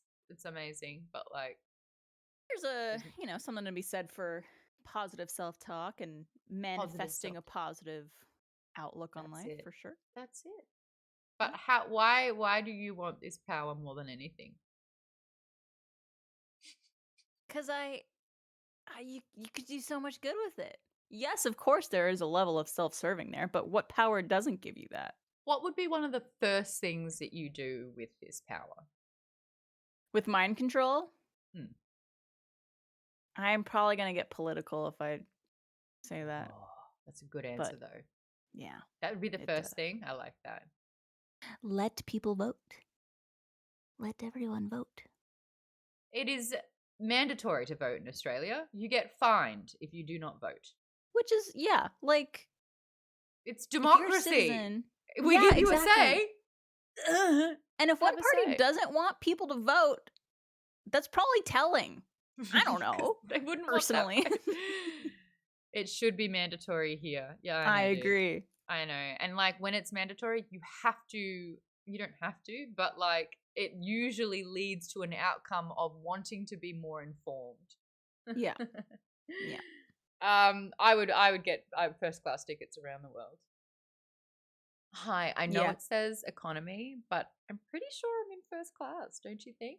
I think you should just buy it for me, actually. I don't think... Yeah, I didn't pay, actually. I think there's like a glitch in the system. Yeah. And then I think when I get to my hotel, you should just upgrade me to the presidential suite. Oh, I'm sorry. I think I do have a reservation here. I've definitely bought it. It's right there. No. Oh, yeah. That would be... Kay Frida says, this is how it starts. Did you say theft? Who is that It's hurting? called theft. You're getting something that you did not pay for. Well, who's it stealing It's called theft. These giant corporations who are billions of dollars in the pockets, not paying taxes. I get it. Mind control for good until the day you're stuck in traffic and you cause someone to drive off an overpass to get out of your way. I just don't see that's bad. Oh. Just saying. I will say, like, go into everyone a job interview and you give one confidence. Who are you to select which one gets in the job interview? Yeah, you would have. Yeah, there's no way this is a good superpower. There's no way. And it goes back to nepotism again, doesn't it? Because I would want to help people that I know and love. It's a bad thing. Who made you? And all of a sudden, you get to decide who is right and who's wrong. Is this a Messiah complex? at a certain point, will you be able to trust that people are doing things for you because you made them do them or because they want to do them? So Well, I you will would say, know if you Would made you? them do it. if you need a After a book while, you probably wouldn't. So this book, I was on team Mind Control for a very long time, much to the chagrin of a lot of my community saying, "Oh, I guess you're a little evil," and I'm like, "I'll take it." I read a book called Vicious by V.E. Schwab, and it is such a great series. There's 2, and I think she's continuing them. It's sort of like X-Men, but like reality. What would people really be like if they had superpowers? And the way that you gain the power is really fascinating. It's sort of like supernatural, like it could be true. But there is a girl who has the manipulation, the mind control. And the way that you kind of see what happens to her, it talked me out of ever wanting that as a power. And I think that was the most accurate representation of like, yes, it would be good. I think you and I would handle the power quite well for some time. I believe in that, like that for us. But when you have like what it could become, it's really Sure. quite morbid to see. And I think most superpowers in the wrong hands are evil. But other than mind control, I think ultimately, I say mind control is my favorite, but ultimately I would want teleportation if I was going to pick one thing. Thank you. Another Just- great answer. just Another being great able to answer. get If anyone says place to place. flight, I rip them apart. Have you thought about it? You Teleport. can't Do fly it. too high. Flight. I will take flight every time. Okay, you are yelling, and I have to keep changing the levels. I'm sorry. I have a loud voice. But I I would take flight. noticed. See, if I had mind control, I'd be like, "Hey, Tim, pipe down for a second," and you'd be like, "Oh, that." I'm It'd be sorry, amazing. Maud. You should be. You are You all should be good. ashamed. I Just just kidding. forgot what I was saying. You were going to yell at me for choosing flight. Flight. So dumb. No. The best. You need time to get there. So if you're like, "Oh, I feel like going to Paris," you get 12 hours. You literally have to fly the 12 hours You to also get like there. if it's cold out, you're dealing with like birds. You can't fly and too plane high. and- No, if Yeah. you fly too high, you die. There's no oxygen. You can't go up too high. And the higher you go, it's like negative 47 Fahrenheit. Like cold you up literally there. freeze. Yeah. There's no rules to how high or how low you can go. I could just park myself at 100 feet and just go. And I wouldn't have to Just deal with teleport. traffic. And I wouldn't have to deal with any of that shit. Teleport. Why would you not take teleport? Teleport. then? Thank you. Because What if there's a teleport's blizzard? too easy. Oh, too easy. You have a superpower. Yeah. That's the point. It's too easy. To bring it back to the book, though, Rasan Not can do convincing. all this stuff. Right. And that's what's frightening. His power knows no bounds, and it is frightening that he can get people to do his will. He can read thoughts. He can... Oh, what else happens in the first book? Shadows. He's a goddamn bat, so he can fly. There you go, Tim. Bat He boy. can fly. That's why he's the most interesting character, though, says Avery, because he has... Plus, flight a- sounds like more fun than teleportation. Just saying. You get to see the sights. I'm scared of heights. Okay, so you will not pick it. I'm just saying. I wonder if like if you have flight, like all of your equilibrium would be out, like the ups and downs, the free fall. I reckon it would be like the Watery Bowels version of superpowers. I reckon you'd be throwing up all around. You're like, I'm Only gonna if you take get motion sick. Watery I think Bowels. you'd be fine. Dude, nothing you're saying is convincing us about flight. I just I'm gotta not say. trying to convince you. I'm Yeah, just I'm telling just you why choosing I it want for it. me. It's just for me. And mine Yeah. is Oh my God. teleportation. I just I don't realized give that two is a fucks Sam what Basher superpowers move. you pick. Can we get back to the book, Tim? No, this book sucks. You didn't even. What a Thank you. positive fun. What a positive fun combo.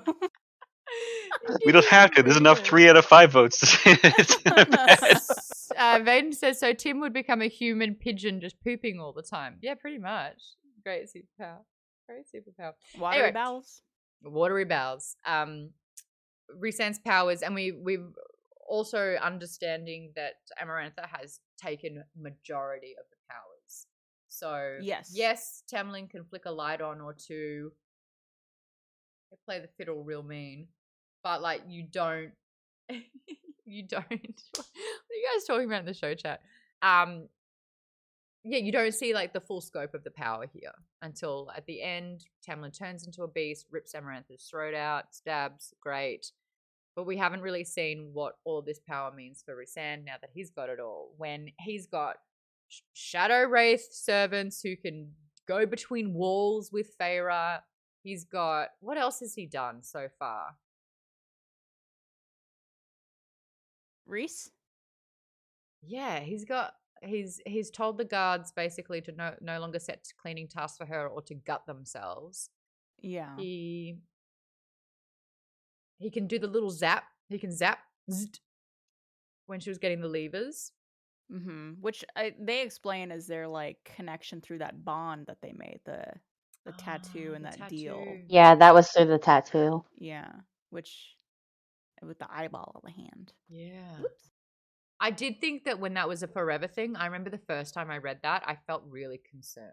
I was like, "Oh, this is on forever. This is a permanent marring of her got a sleeve." Yeah, she got a sleeve with the eye on it. I know, and I was just like, "Dude, what are you doing?" Like, his wings are part of his shape shifting, says Anne. Yes, J. Bunt Rock said, "I would continue the series if Rhysand was the main character." Maybe we should keep reading. He can fade through the bars. Yep. Yeah, he slinks into shadows. He can appear at will. Oh, yeah, he just like teleports into the Spring Court. He just appears. There's probably a word for that we'll learn, but he does that. We haven't learned that word, have we, in this book? All right. Good thing, because I was just about to be like, oh, you mean... Yeah. Yep, exactly that thing. Yep. Nick said the Fae powers were so underdeveloped in this book. I guess because they were suppressed by Amarantha. I'm curious to see what true scope of their power is. Yes. And what I really liked as well is that it seems like Spring Court, where he turns into a beast, is just for the Spring Court. And the Night Court seems like this shadowy kind of darkness and mind infiltration. Like he can like tap into their mind and like constrict their brain and snap and shatter people. That seems like it's so that's creepy. the other one. Yeah, shatter him, Rhysand, and he just that's the thing. He could have tortured, but he kills that person quickly. And the person is a traitor of the Summer Court who's trying to rebel and flee. No, but there was no one else that was scheming. It was just a standalone. And you're like, I don't think that's true, Rhysand. I think you're covering up for someone. Anne says he's the most powerful of the High Lords. This reading the second time through very much became obvious that as soon as Feyre found out that Tamlin was High Fae, she's social status climbing. She's like, everything changed. She's like, he's High Fae. Oh my God. And then when she references my High Fae, my Lord, my High Fae, that is my High Fae. She starts saying my Lord. Gross. Yeah. But like she, instead of being like Tamlin, she's like, my High Lord Daddy. And you're like, okay. Yeah, money in the eyes. I know. Like she sort of saw a ticket for herself. Interesting. Fair not as innocent as we might think. I think she's into high status people. Just saying. The third test was pretty brutal and heart wrenching, actually. Yeah. 3 Fae, bagged and bound, with a ash dagger on a pillow in front of them, and the trial is to kill them. They're innocent. Not that that should matter to you, Fae killer. I'm giving you a gift. The way that these Fae handle it, like it's really hard to stomach, because I would never want to be put in a position like that, them or me. The first Fae pleading for his life. The second Fae praying to a higher power that it just happens quickly. And you can sort of see at the end of this book, she's almost reliving these moments. It's been really, really hard for her. Oh, by the way, Stella, Karen, and Cher, thank you so much for the follows and your subscription, Cher. I appreciate that. Sorry, we're just getting really in with this. And guys, followers, thank you so much if you're still here. That was 38 minutes ago. We were just talking about powers. Got a little sidetracked. When I read that they had brought out 2 women and 1 man, with bags over their heads, I sort of was thinking they brought out her two sisters and her dad, and Oh, that that would they be were rough. that she would have to stab them without the bags coming off. And then so I was And then sort of revealed relieved. who she killed. Oh. Yeah, I thought I was sort of relieved when they like started taking off the head, like the head coverings, and it was like, oh, it's not so what she do. Yeah, Until that's like the third one, interesting. but that worked out. Yeah, yeah. Yeah. So that was Interesting. a throwaway line which I missed, and it was it Nick? You helped me in the Fable comments for that one. Tamlin's in the stands next to Amarantha, and then all of a sudden Tamlin's revealed to be the third person to be killed. And it was the Atta that was using illusion all of a sudden and has that ability to trick. Then this like math meme moment where she's crunching some numbers and then realizes, oh my god, Tamlin's heart is actually made of stone. That was so loosely tied together. But also, like, wasn't the rule that she had to kill them? So, like, even if she Stabbed them in the him heart. in the heart and he It didn't wasn't to die. kill, it was stab in the heart. Oh, that was the right. Okay. Yeah. Hmm. And yeah, it just turns out, oh my god, yeah, his heart's made of stone. I've read this book 4 times. Every single reread, not once is it like, oh, it's the heart thing. Like Right. it's just like, yeah. Vane says, yeah, that part made no sense. Yeah, and even as a reader, thought it I wasn't like, missed something. oh, that makes sense. I didn't have an aha moment at all Mhm. with this. And honestly, it doesn't really get mentioned again. And I think it could have been really explored. Why did Amarantha turn his heart to stone? Was it because of this curse? Was it another way to make it even harder to fall in love because his heart doesn't even beat? Were there times where his heart should have been racing and it wasn't? Like, this is such a huge thing that was never really brought up. It didn't click into place where it's like, oh, that explains his behavior. It was just like, Yeah, that was a very disappointing moment in my opinion because I agree. Like, there's no. It's not like a big payoff from something that you get little breadcrumbs throughout the book. So you're just like, wait, what? yeah. Okay. J. And Barnett then Rush it's said just that kind was of the worst over. plot twist ever. Yeah, then it was just over. Ever. Yeah, that was probably like one of my least favorite moments in that section of the book. I was just Avery like, oh, says she's just trying to get her one brain cell to do something.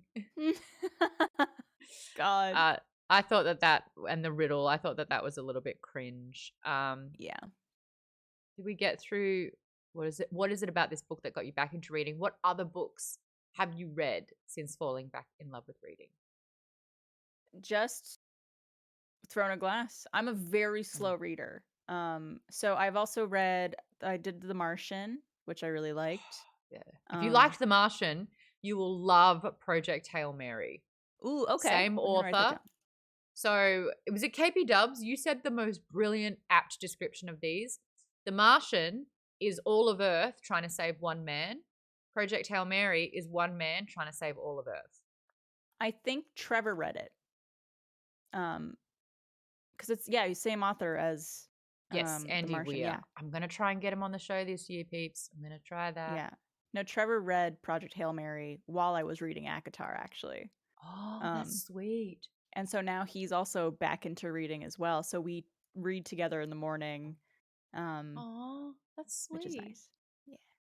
It's much better Yeah, morning you've got to routine check out than- Project Hail Mary. Okay. And then it's so good. I've also read, I did Ready Player One like way back when because I was like, oh, this Yep. should be a fun, easy book. So I enjoyed that. And then there's another book that I'll have to post about later. It's more of a depressing book though, so I don't know if I Fun. would Yeah. recommend it to everyone. That's the thing where it's like it's still a very good book, but if it's like kind of difficult to, I'm listening to Demon Copperhead at the moment by Barbara.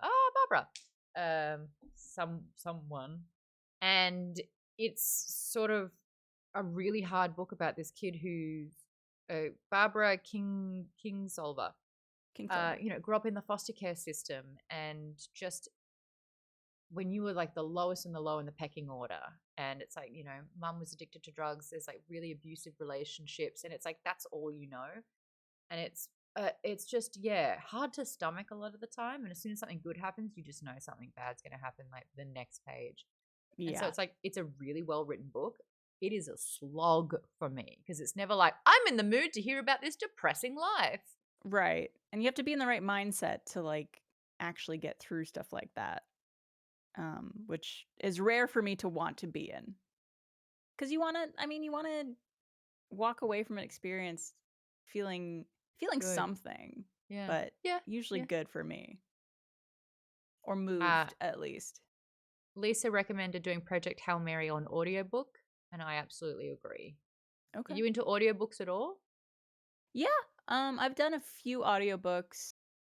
I think as long as the narrator is not annoying and like actually does good character voices too.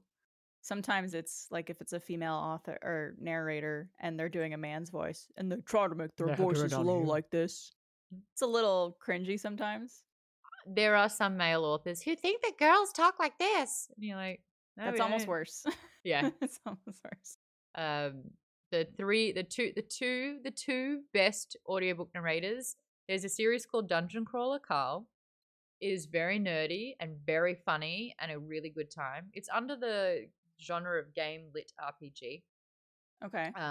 Where like Earth has been flattened basically, and it's turned into levels in a dungeon that the aliens have taken over as entertainment. And that, humans have to choose a class and eventually a race as well, and they're, fighting for survival. The audiobook narrator, Jeff Hayes, you do not believe that he voices all the characters.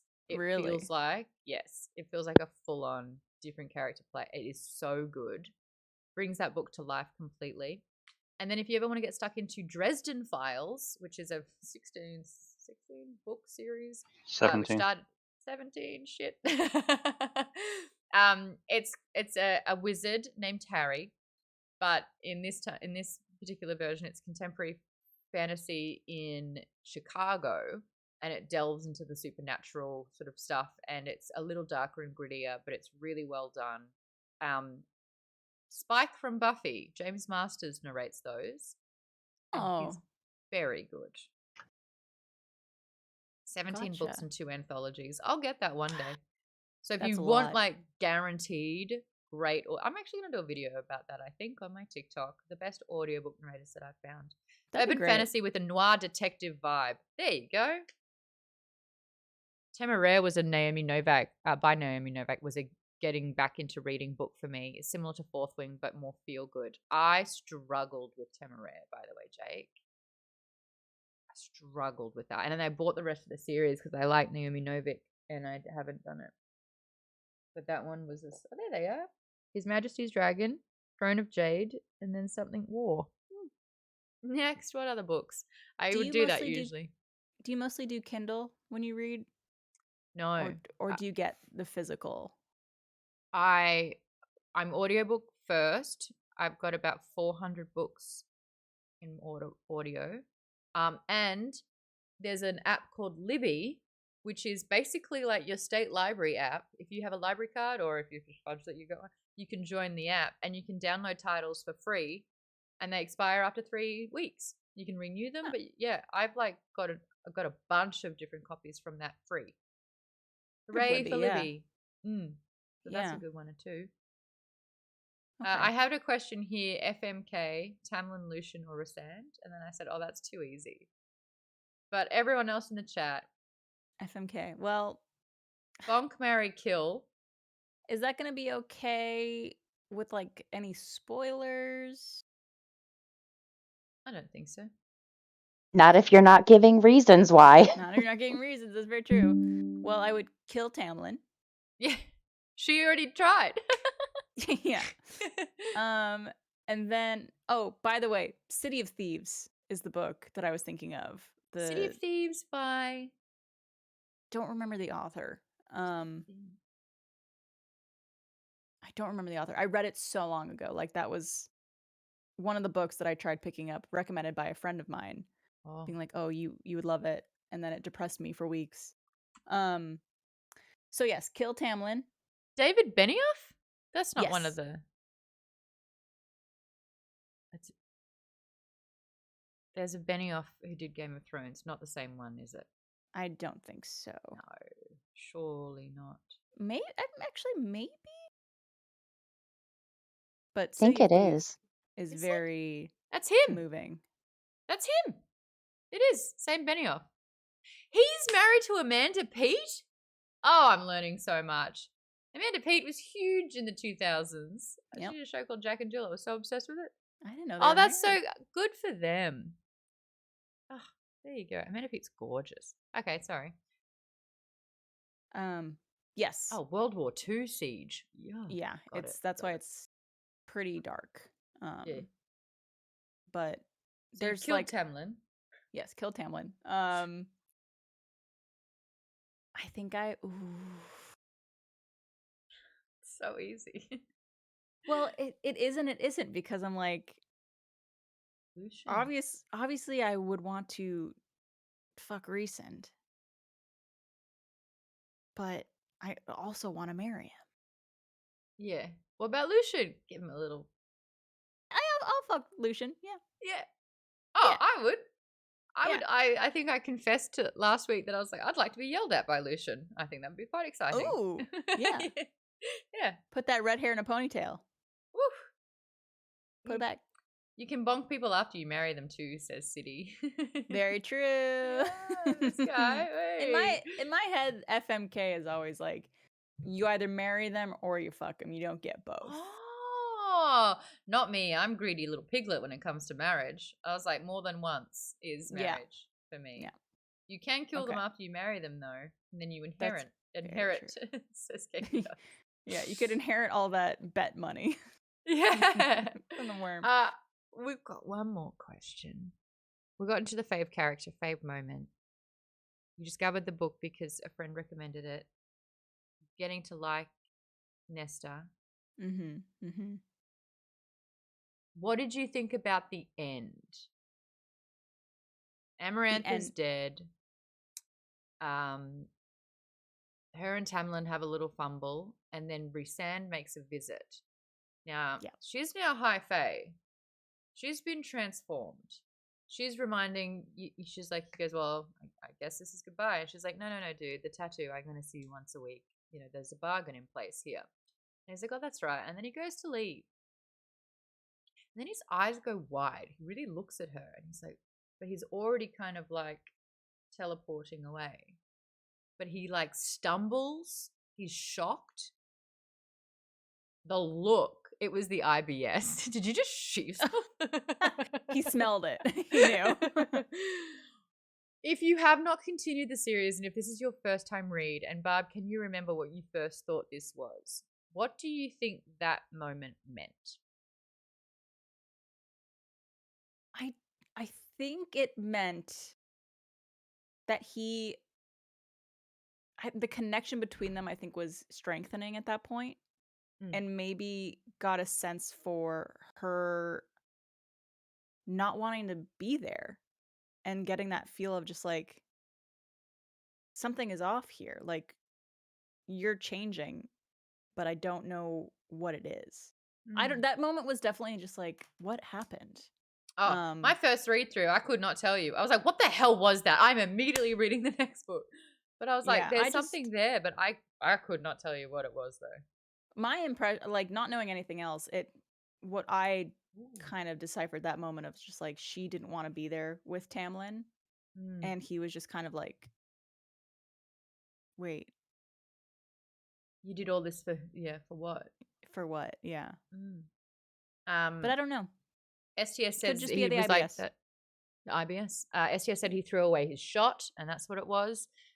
True Scorn said he was like kind of realizing that she was an unbound fae, a fae without a court.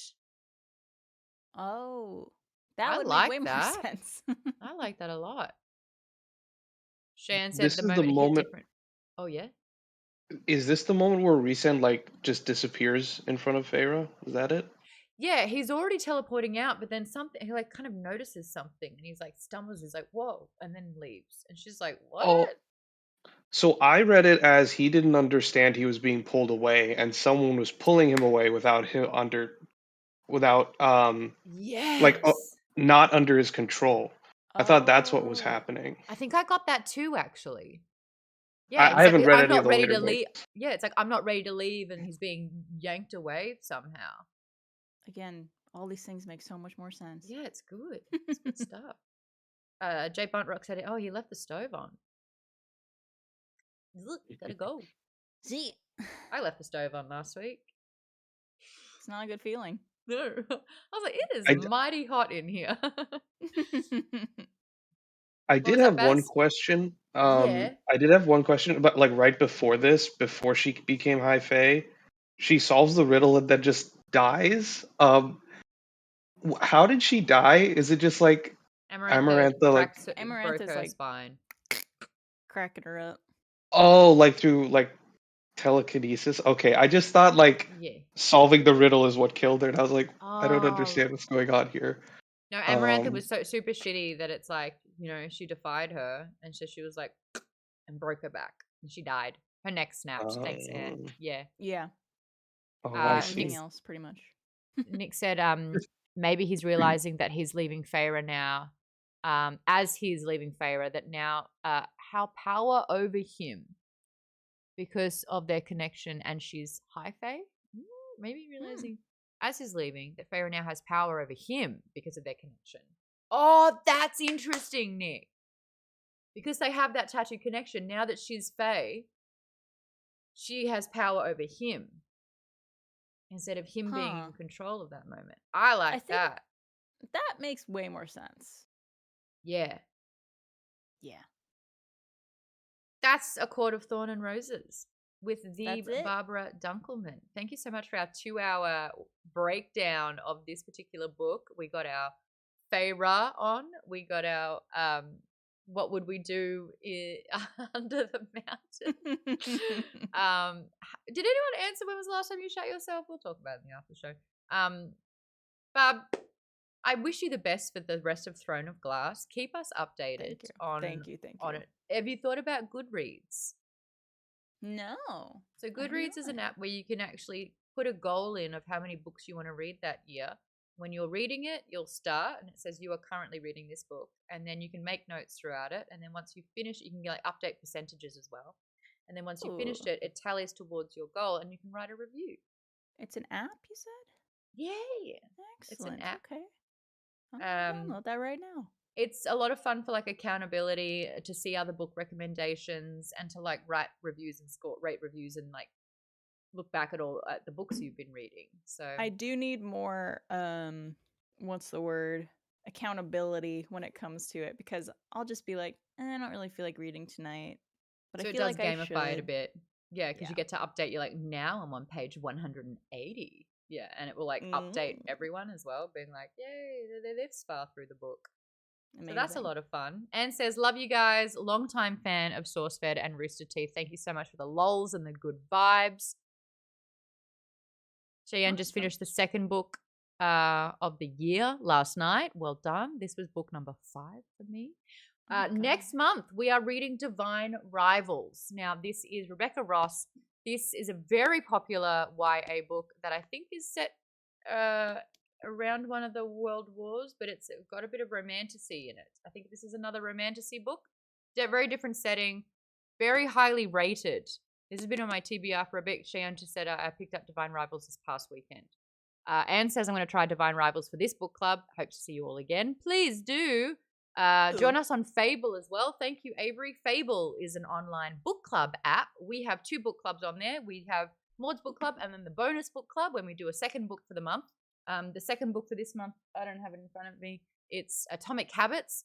It's not sci-fi or fantasy, but it's the book I read every single January to keep really on top of setting goals and creating fantastic habits to set us up for the rest of the year. We're going to talk about how this sort of self-development books helped us all out. A lot of people struggling with it, but we got to develop some self around here. So we're going to do that one. They're both on Fable. The difference between Fable and another book club is that it will have chapter breakdowns. So every time you finish a chapter, you can jump on Fable and share your thoughts or concerns or gripes. And it's a really cool way to keep reference of what's happening throughout the book. please think about joining us on Fable if you're watching this one. And if you do want a sci-fi fantasy book club, we're on Discord. We'll shoot a link over in the chat. The Discord's free. We have book recommendations there. We've got chats for ACOTAR, Red Rising, Murderbot, Dungeon Crawler Carl, Hunger Games 4th Wing. We've got chats for the authors there with Sarah J. Maas and Patrick Rothfuss, Emily Henry. Get in there. It's a lot of fun. You'll get notified when we go live for our streams as well. I think that's everything. Oh, website, merch. We have merch. Jump on there. Patreon, become a member, join us in the show. So Tim, and you can be yelling at me or Tim. Isn't that right, Tim? You're muted. What? Huh? Exactly. Become a member. It's a lot of fun. Barb, where can people, if they're not already, follow you and find you online? I am on most social media sites at Dunkelman. That's BDUNKELMAN. And then I'm also over at Rooster Teeth doing some fun stuff, specifically Tales from the Stinky Dragon, which is the podcast I mentioned earlier, which is our D&D actual play podcast. It's in its second campaign now. The campaigns are about 80 to 90 episodes each, very easy to get through, hour and a half episodes each. And we also make little puppet videos based on the campaign as well. So if you want just a little taste of what the show is, we make these puppet shorts on social media at Stinky Dragon Pod. But yeah, you can check that out at stinkydragonpod.com. Easy URL for it, and takes you right to the show. And we've got links, clickable links in the chat there as well. If you want to follow Barb on Instagram, if you want to check out Tales from the Stinky Dragon, it's all there. Click on through. Hope to see you in the Discord. Barb, hey, thanks for chatting books with me. Thank you for inviting me. This was wonderful. I wish you the best. What's your goal for 2024? What are we thinking book-wise? here? Yeah. I would like to definitely finish Throne of Glass. Mm-hmm. I would like to maybe try to read 10 books this year. Okay, you heard it here. It's 3 weeks in January. 10 books. It's very doable. You got this. I love the fact that you and Trev read together. I think that's a really sweet thing as well. It was so cute. We've got you back on that one as well. Best of luck reading your little face off. Good luck with Throne of Glass. It's so much fun. I think it's book 4 where you hear what a velvet wrapped steel. Oh, okay. I'll look out for that enticing. one. Did you do a tandem read, by the way? That's my last question. No, I did not. I did. Okay. But Lisa's doing it as we speak. She's doing the tandem Yeah, I'm read. currently doing the tandem read right now, and it's actually amazing doing it that way. I've heard a lot I of love people it. recommend it. So I'm, after Crescent City, likely going to dive back into Throne of Glass for a reread, and I think I'm going to do it tandem for the first time. Yeah. It's harder because it's audiobooks, but I'll give it a red hot go. Yeah. And I'll likely be at the end of it when you're at the end of it, so we can rehash together. I think you will lap me for sure. Okay. Well, I look forward to that as well. All right, love you lots. Do we want to raid? Let's raid. Let's raid. Who's on? Who can we raid quickly? Shush Maude. Anyone got any suggestions? It doesn't matter who you raid, Maude. They're gonna sign off the second you do. I know, every time. Why do I have that kind of luck? I see our friend Kai is streaming. Murphy's Defined Law. by Kai. Defined by Kai? Done. Mm-hmm. CY? Okay, why, sorry? No. Oh, I didn't spell raid properly. Defined by Kai? Nope. What's the username? Defined? Defined by KY.